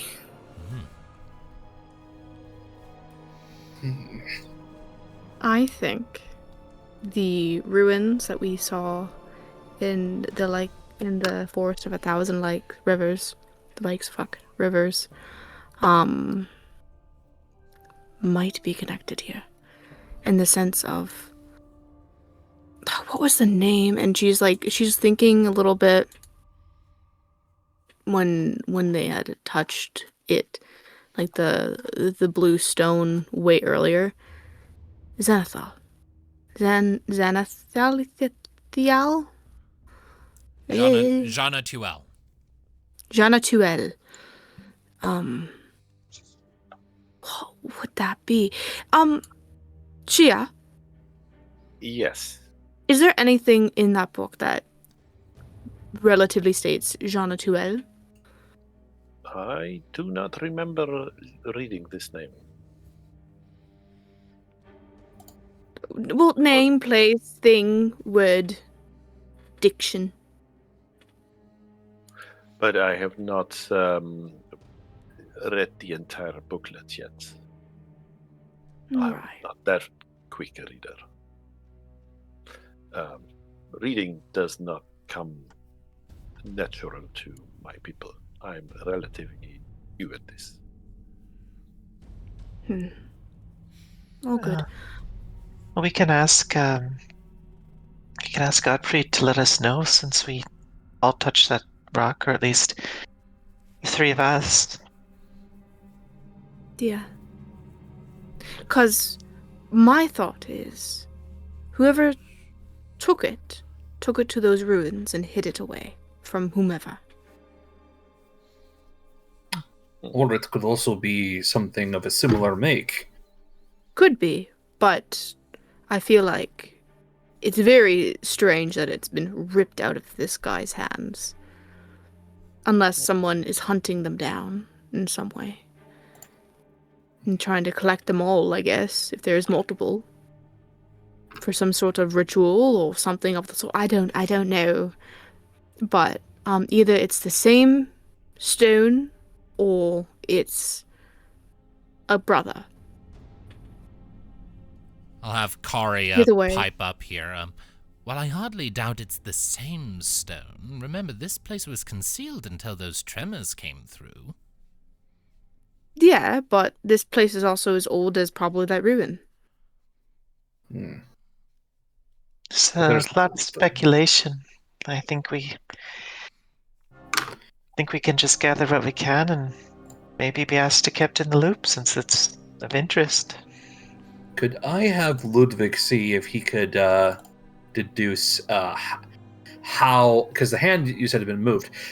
Is there a way to possibly determine if it was done recently or not that long ago, based on how much dust is accumulated over the... It was taken off long ago from the description. I mean, you can make a survival check to see like the effectively like a tracking check. Yeah. Darn. Okay. Anyone else want to take a stab at it? Sure, why not? Sure. That is not a good Survival, idea. you say? Survival, yes. Well, Jesus Christ. We're not surviving. no. Oh, but no. Okay. A 21 from Minnove. So everyone else is kind of just chatting about this, and as Ludviek kind of looks around, he kind of just mumbles, I wish there were a way to figure out how long ago it was taken. And then you kind of get an idea, Minnove, and you start sniffing at the air. And with that 21, I will say it's very faint, but you do catch a scent that does not fit with everything else around here. It's like everything in here is very earthy, very moist, very damp, very stone.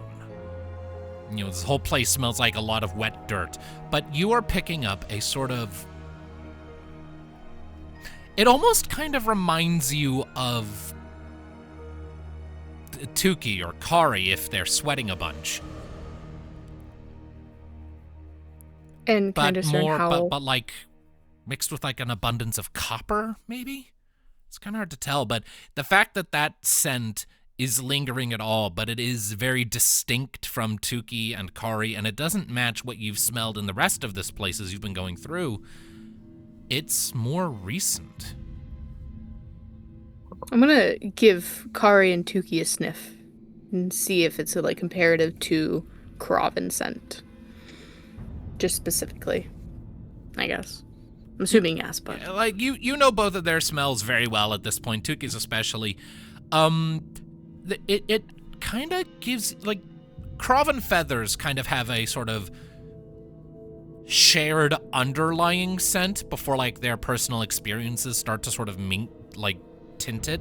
But it's like having like 8 different people prepare the same dish but with slightly different recipes. Like the core is the same, but it's very different depending on the spices or the seasonings, but the underlying core is still the same. And it's kind of like that. And I'm assuming with the 21 I can't discern how recent. Like I know it's recent-ish, but not like week-wise. You can't put an exact number to it, but can't be much more than a few weeks. If it were any older than that, the scent would have faded entirely and you couldn't pick it up. Minnove's gonna lean back a little bit. Sorry, I was mistaken. Smells like... She's gonna get a big ol' whiff. And then she's going to, after getting a big ol' whiff, she's gonna go up to Tuki and kind of sniff her a little bit. Just trying to, like, compare the two. Doing what she was doing.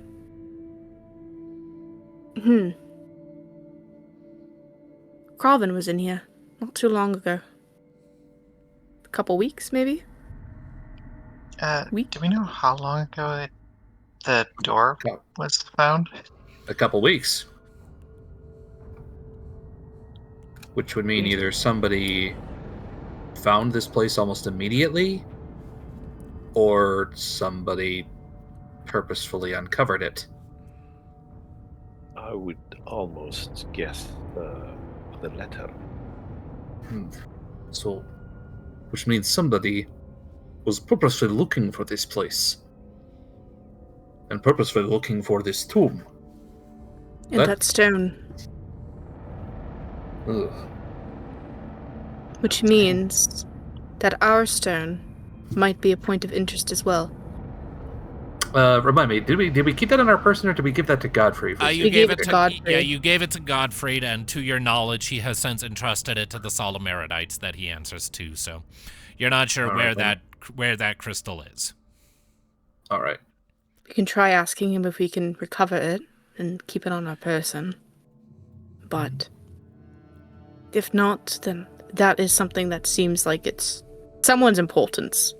And if someone's importance, that seems like some kind of scary business. It is worth noting, Shianor, that you have no idea what the fuck they're talking about. Would somebody be maybe as forthcoming to enlighten me?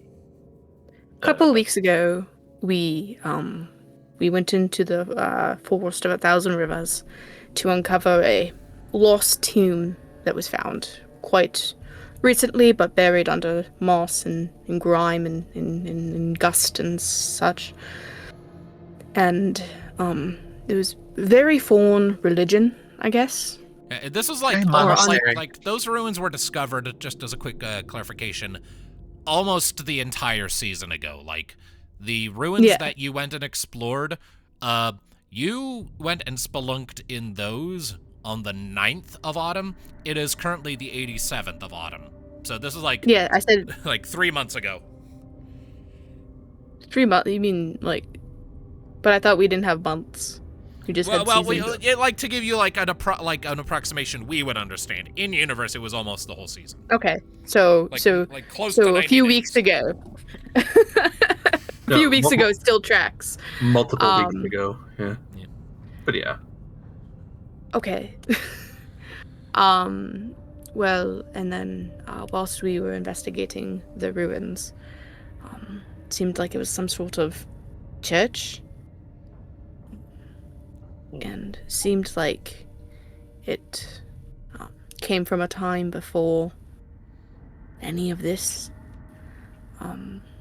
There were murals, or I guess stained glass windows, and that didn't really dictate or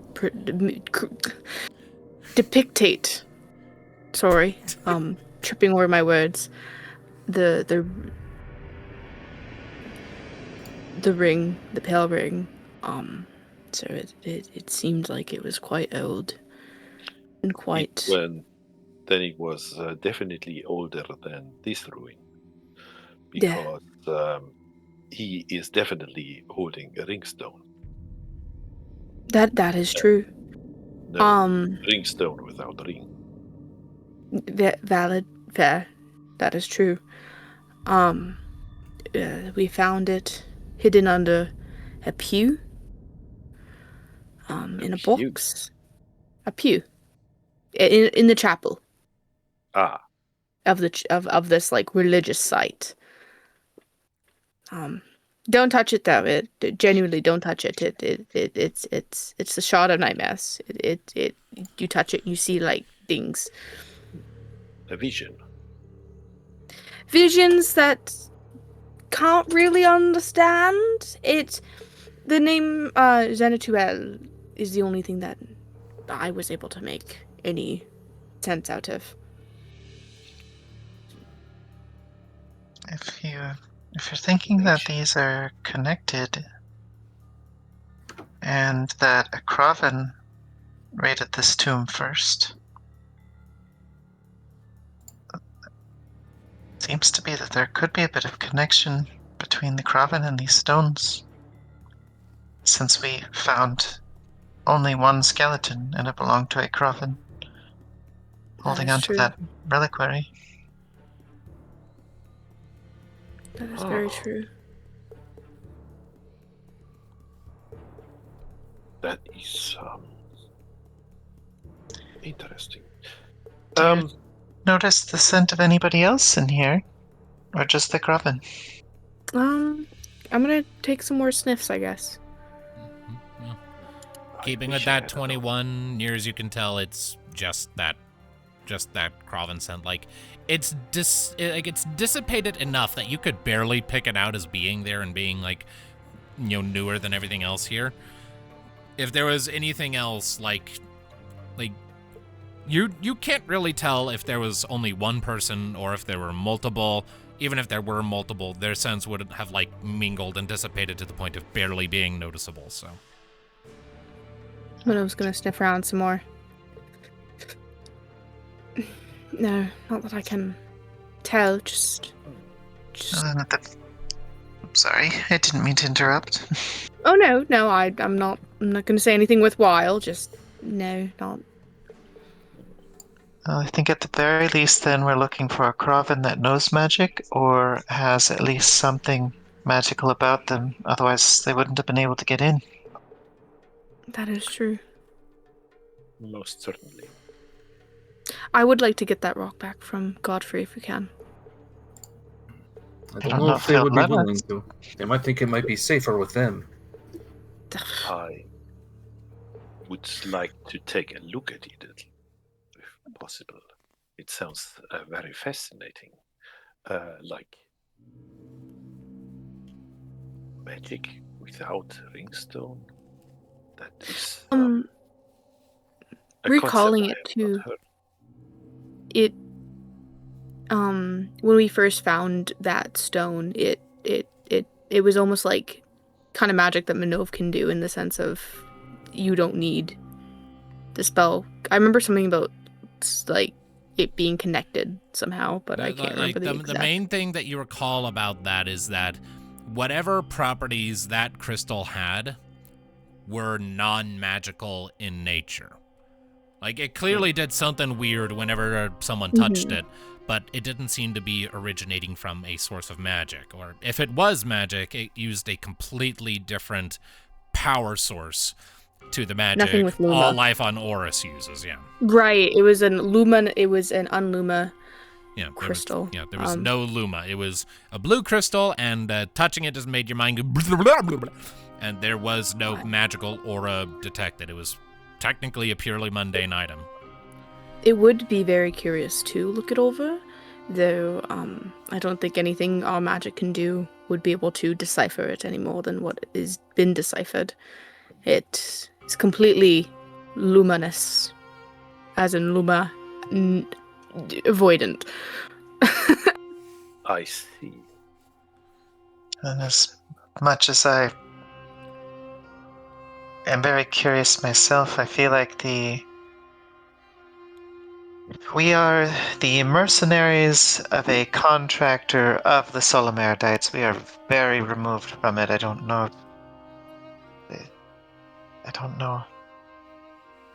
if we could even plead a compelling enough case. Oh, that somebody is stealing it, maybe? Nah, you need to at least let them know that somebody came into a tomb and took something of relative nature? Oh, most definitely, especially if we're thinking that they're related. I'm just saying I don't know if they would let us take it. Fair. Maybe there'll be more of these tombs that we can find, and with that, maybe we can find our own to actually hold on to and keep. And beat whoever is getting there first. If we can. But that's a wish. Interestingly enough, the intruder must have circumvented the bear hall, because the offerings of the previous donor were definitely older than a few weeks. Yeah, I mean, I wasn't able to figure out how it all works. But how do we know he had to leave anything? They also might have went through the other door. Both doors were went off from the bear room. Well, from my recollection, it only went off when I put the magic in it. Yeah, but there were two doors in the offering room, one on either side. You went through one, there was another on the other side that presumably would have made the whole space symmetrical. Yeah. So I'm assuming that whoever went into that door. Possibly. Okay. Unless this hole and that hole are both lined with those who have passed. Possible, but I don't know. We can go out that side if you want. Let us. I think it's okay to speculate as long as we don't assume. Yeah. All right. Well, as the group has been talking about this, I'd like Ludviek to check and see if there's anything of note or interest amongst the pile of offerings. Anything that might stick out as one of these things is not like the other. Go ahead and make for me a perception check then. 20. Okay, yeah, as you're kind of picking around through the various things at the base of the sarcophagus, eventually your eyes land on what appears to be it's an axe, but surprisingly in good condition, though judging by the thick coating of dust on it, it has been here as long as everything else, but the steel hasn't tarnished, the wood of the haft hasn't rotted, and after looking at it for a second or two, you realize that faintly under that coating of dust, you can just barely make out the white glow of runes in the steel. Okay. Shalor, is your detect magic still working? Is it? I'd say it is, yeah. Ah, yes. Oh, it seems to be glowing. All right, I'd like to. I hand him the axe.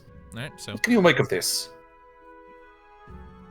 it is Okay, I'll a take magic. a look. It is an axe, and it is obviously enchanted, going by the runes carved into it. The associated ringstone appears to be embedded just beneath the hilt. It is a one-handed axe. I need to remind myself specifically what type. Because I did all of... Hand axe or a battle axe? Is a battle axe one-handed? Mm-hmm. Yeah, it's one-handed, but you can hold it with two, and that makes it a versatile weapon. You do a D10 instead of a D8. Right, yeah, okay, yeah. It's a battle axe. Okay. I'll take a look at it with Arcana, maybe? Okay.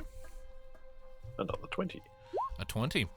All right, looking it over, In game terms, it is a +1 battle axe.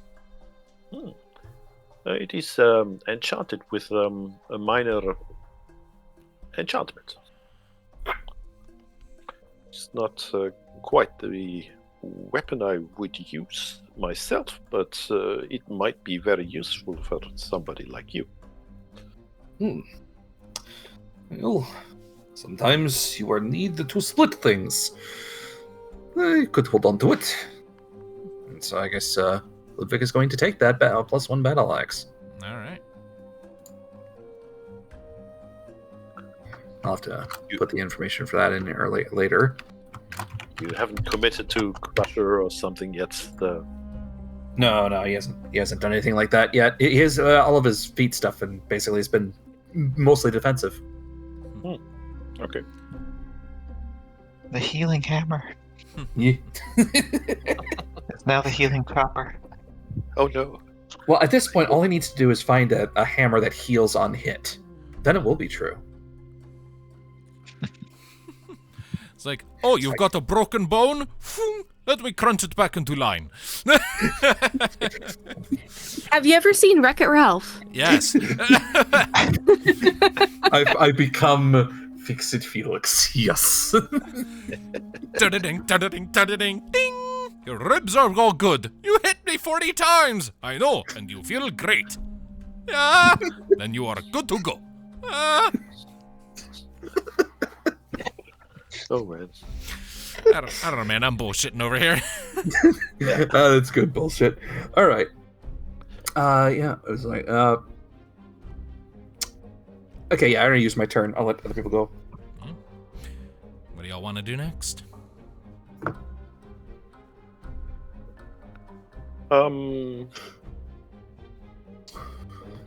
I think we should make haste to report these findings of ours. We should, however, make some detailed maps and maybe depictions of the murals for those that cannot be here. Tuki, Kari, and Minnove just all turn over the books that they've got. Oh, trust me, we've done this before. We're on it. That is regrettable. I thought I would be able to deliver this. Oh well.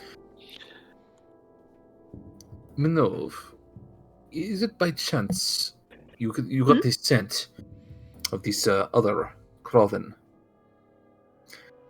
Help me see if we can find anything else that maybe this trespasser was able to left behind. I can try. Yeah, I'd like to work with Minnove basically to try and see if there's maybe a dropped feather. Maybe they dropped something, anything, or maybe they left other tracks or clues. Just like like to thoroughly investigate this chamber to see, because they had to have leaned over and they had to have been messing with this body and whatnot. So it's always possible they. Sure. Go ahead and make for me one of you make a survival check with advantage. I guess that would be me. Unless you want to go, Minnove. What's your survival at again? 6. 6? Okay, yeah. Okay. You want to go? Because my other one would be perception. I'm just at 5. Alrighty. Oh, not as good as I was hoping. A 16. Could I retroactively give him a bardic? I'll allow it. Alright. That's a D4, right? I haven't described the outcome yet, so I'll allow it. D6. Oh, D6. Actually. Yeah. 18. 18. 18. All right. Unfortunately, given how long it's been, you are unable to discern any other meaningful details of their passage. If they left any tracks, more dust to scent settled over it, and it's become indistinguishable from the dirt and stone of the floor. Anything else they might have displaced besides, pushing open the sarcophagus, the dusts have settled since it's and you've already kind of disturbed the scene a bit with your own meandering through the space before you realized that someone had been here first. And it doesn't look like they left any meaningful hints behind as to their presence. Can I just offer one opinion? Yeah. Mm-hmm. Certainly.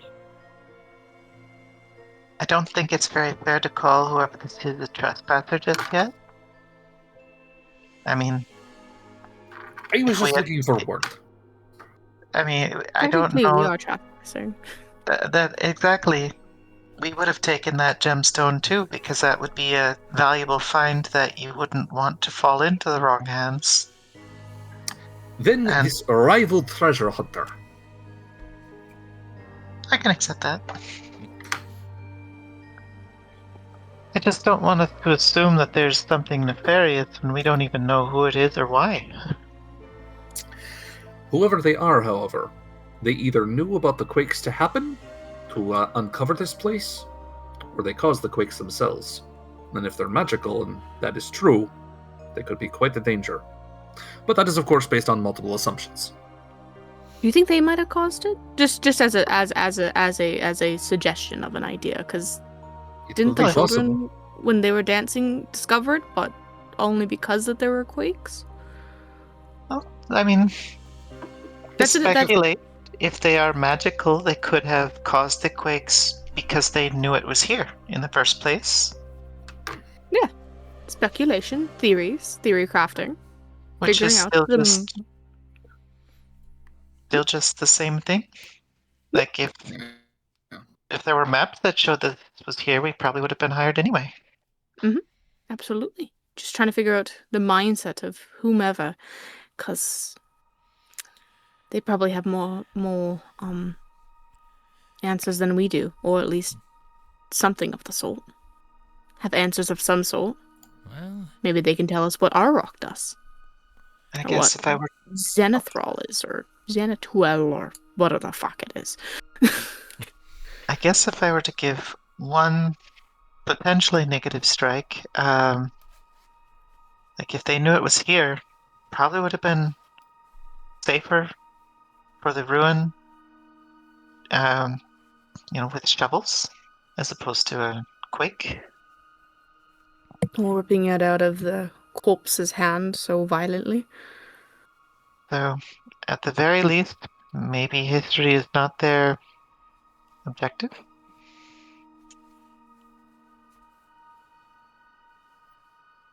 the very least, I'd like to meet this person in some way, or see this person in some way. And whether or not that means we find a stone or use our stone first, and they come to us, or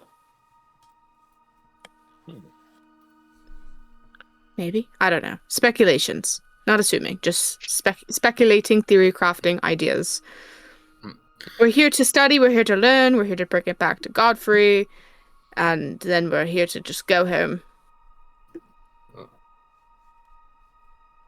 Well, I mean, I am getting more curious since you pointed out that this could be linked to the one we were already at, and that one left me with a lot of questions. Yeah. I wonder how they are connected, though. Other than, like, I don't know, like, how is this bearded man connected to the rocks?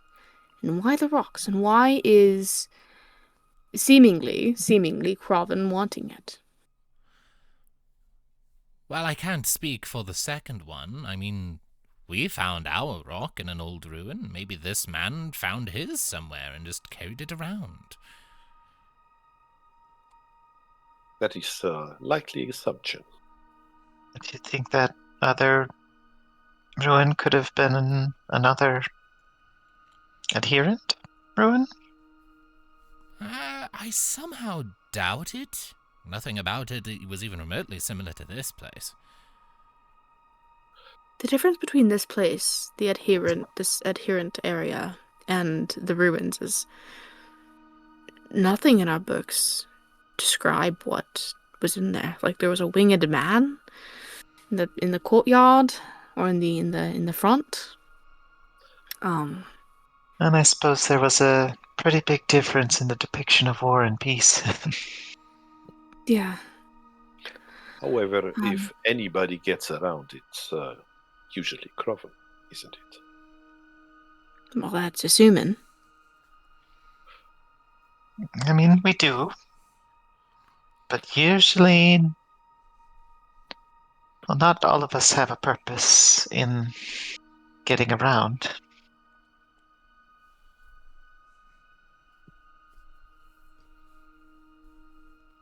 I'm gonna go through the other door. Minnove's gonna leave the tombing area or the sarcophagus area. Yeah, the burial and chamber. Go towards the other door that they would have went in. Like that again, seemingly it's symmetrical. So, are you going all the way back to the chamber with all of the bear heads, or are you just going out into the sort of pre-burial chamber, ante-chamber, and then just to the other with the room with the wyvern? Okay, all right. Yeah. Wyvern mural. So, going to the door sort of across from the one you came in through and popping that open. I assume the rest of the group is accompanying you? Sure. Yeah. Opening up that door, sort of casting your firelight about, it does very much seem to be a mirror of the Hall of the Dead that you passed through previously. More bodies sort of lining the outer wall and the inner wall with murals depicting them in scenes of glorious battle and conquest and victory and things of that nature. I'd like to do what Tuki and I did earlier as we're passing through this area and look through what everyone might be holding to maybe discern if there's maybe another book or something of the sort. Also, we should look for clues of anybody else passing through here. True. Perhaps they took this route. Indeed. So, whoever wants to look for that can make a survival check, and Minnove, if you're employing Tuki's help, into just examining the bodies, that would be perception or investigation, I suppose. I would offer if Sepia wants to do the investigation check with advantage. Sure. Minnove is just pointing at the stuff like, look, Tuki, look, it's the same thing. And I'm going to give Ludviek advantage on his survival check. Wow, I'm rolling shit today. Put guidance onto that.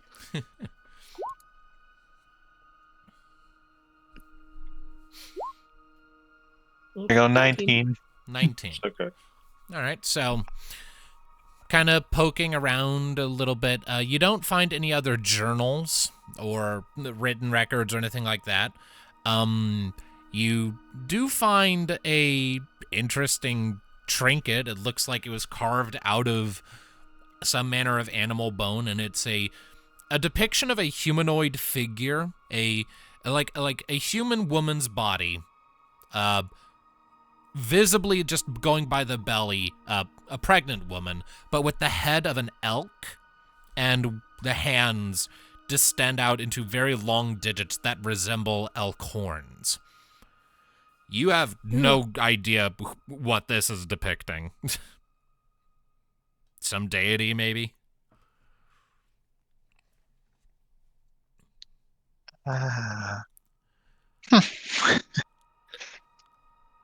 It's certainly an interesting trinket to bring along.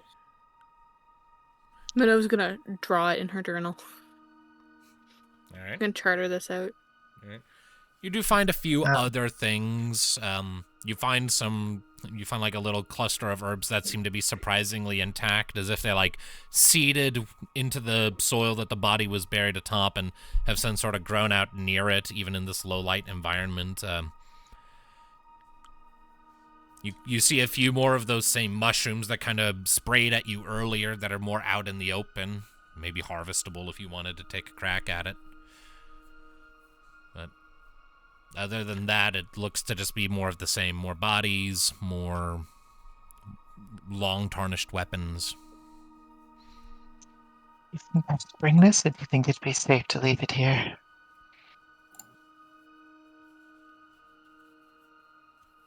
Trust in your lead.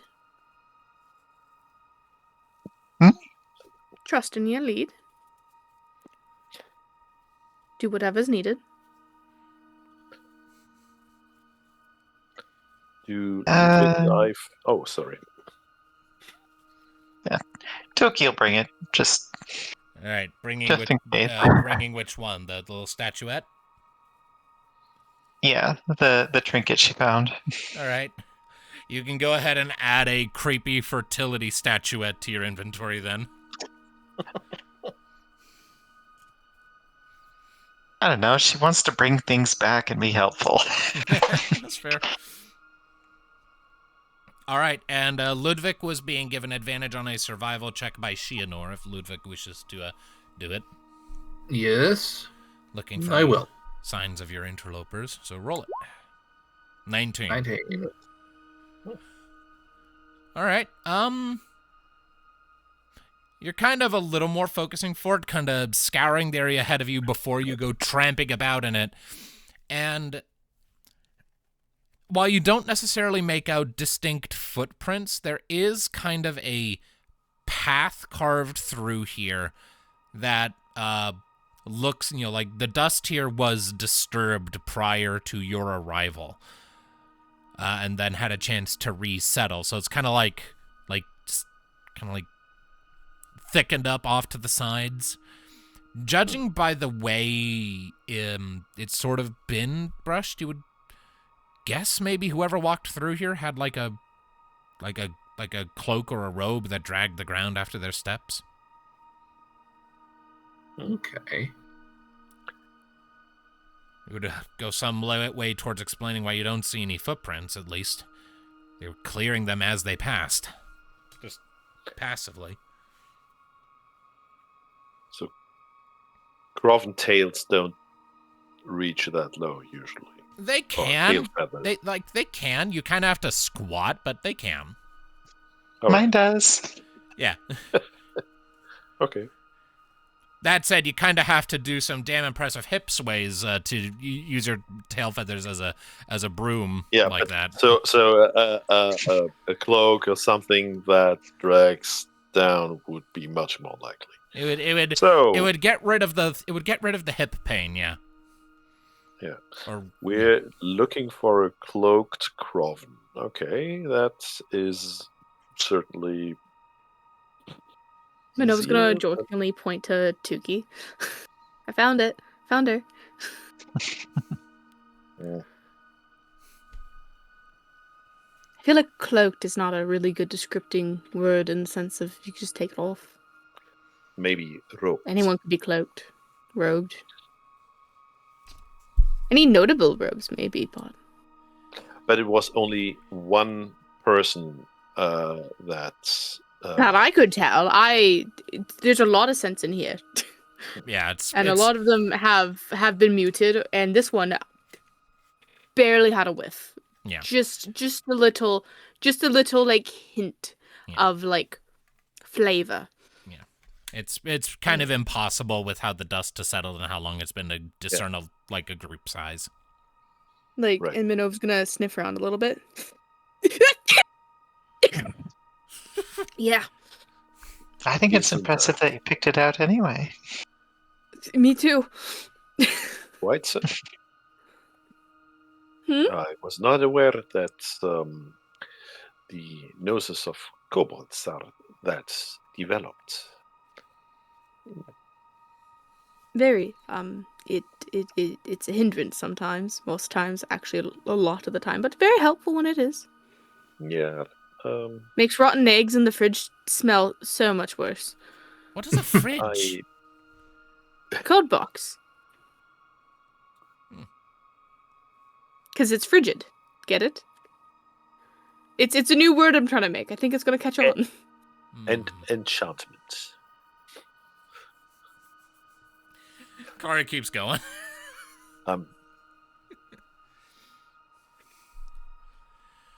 Bastard. Anyways.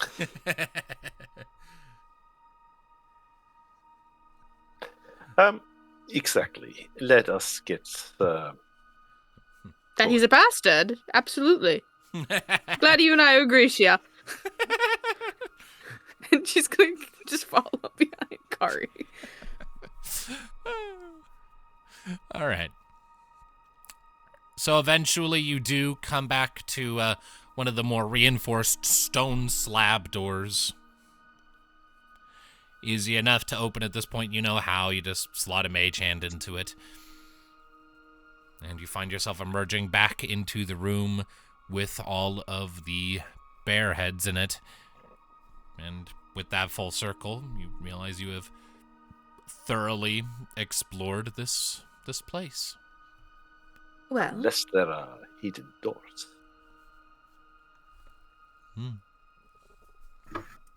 We did what we mostly could do. I think we did everything we could. Yeah, I think we should just leave it and let the erudites come in here and properly Catalogs the place. record it.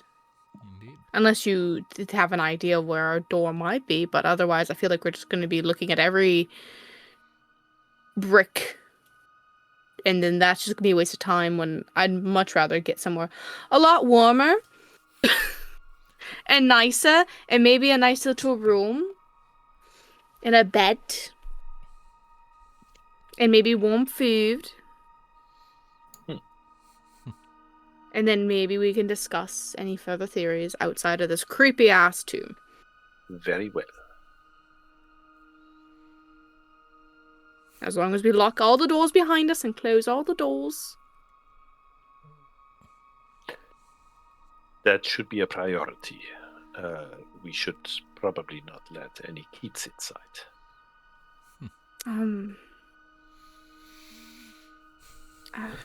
Is there anything you can put as like a scary thing to kind of ward off any intruders as we unless we want because it's gonna take time for anyone to get here. Well, And from the looks of it, it's already been cleaned of anything of importance. the doors themselves were magically sealed.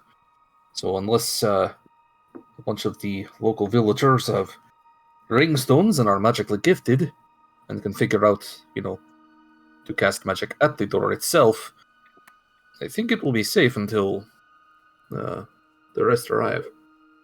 I don't know, someone else? What were you going to say? I shall place some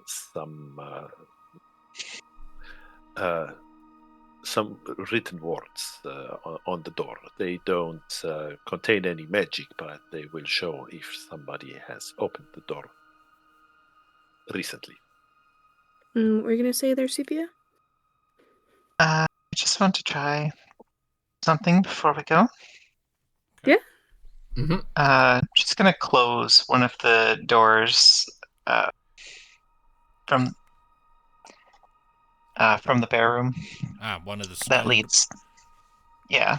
Does it lock itself with the magic again? Indeed. As you sort of grunt and grind it across and it slides back into place once this seam kind of clicks back together, you see a zzz, little white flare go up along its length, and then this heavy clunk sound, and you give it another tug afterward, and it's not budging. Auto-lock. She's going to try one other thing before she's done. Like, she's satisfied with that part. She's going to draw her rapier and then put the hilt in the slot that Minnove put her mage hand in to see if it does anything. Putting the hilt of the rapier in does not seem to do anything. So, because that's where the ringstone in her sword is embedded. If that's the case, then yeah, when you put that in, like the ringstone itself, then there's a zoom, another slice down the vertical column of the seam, and then another ka-thunk, and the door unlocks. Oh. She'll just nod and sheath her sword. Clever deduction. Any kind of magic. Doesn't need any sort of actual activity of Luma, just the presence of Luma. Unfortunately, widens the scope of who might have been here again, but now we know. Yeah. My bet would be on a powerful mage, though. It's an assumption. Is somebody who can tunnel his way down here. But we just saw Tuki open it with her rapier, and she doesn't use magic. Yes, but somebody who can tunnel down here is certainly a powerful magician.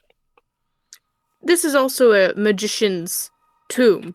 And I was going to gesture to the area. It's very likely that there might have been something else outside that may be a mechanism. I haven't been able to speak to...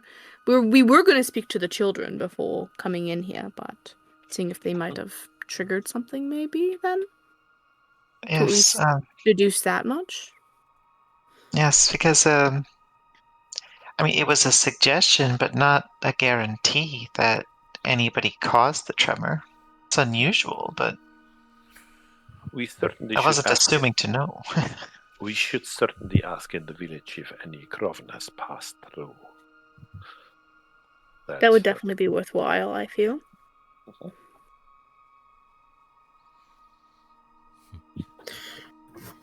Anyway, I'm ready to go and get some sleep and rest on it and maybe mingle a bit. I don't know. I'm ready to hit the tavern. It sounds like a good idea. Minnove's going to, with her big ass coat, gonna waddle on down the hall. All right. Are we gonna? There were 2 other rooms I don't think we looked in, right? No, you've searched them all. We searched everything. Oh, we did search them. Okay. Yeah. Okay, then came out the other side. Then the map I was. Oh, came with the. Oh, right. It's. Oh, okay. Big circle. Here. Okay. Here. I was drawing my thing as a grid. That's why I got confused. I'll show you what I was using. All right. Okay. All right. No, that's not even... Okay, at the start, that's what I got, but then, no, okay. Completely different. All right, cool. Yep. Also, kudos to you guys. You managed to dodge every single potential hazard I had in there, and there were a few. Oh, it's okay. There was even a combat encounter you failed to trigger. Oh, no. You were about an inch away from setting it off, and then you went and did something else. Who was about to set it off? I'll tell you when we're closing out. But for the time being, as you take your leave from this old adherent ruin and make your way back up into the light of day, a good couple of hours, I'd say, having passed since you went down, bringing you squarely into the afternoon. We're going to go ahead and call it there for the night, I think. Oh. I don't want to pull too far ahead without Impulsive, especially because, he had to bow out for reasons that were outside of, the normal thing. The dude had to bounce out because he was, hurt, not because, just tired. So I don't want to pull too far ahead on those grounds. Very well. I can only be wearing my headphones for a little bit longer because I'm suffering with something. So, thank you all, ladies and gentlemen, so much for joining us for this session of Ringlight Fables. It was much fun. Cursed as it was much fun. We'll see you next time. Until then, take care of yourselves, keep listening, and do not be a dick. Bye-bye. Goodbye. Farewell. I am hoping and praying that Kari's back shall be fixed.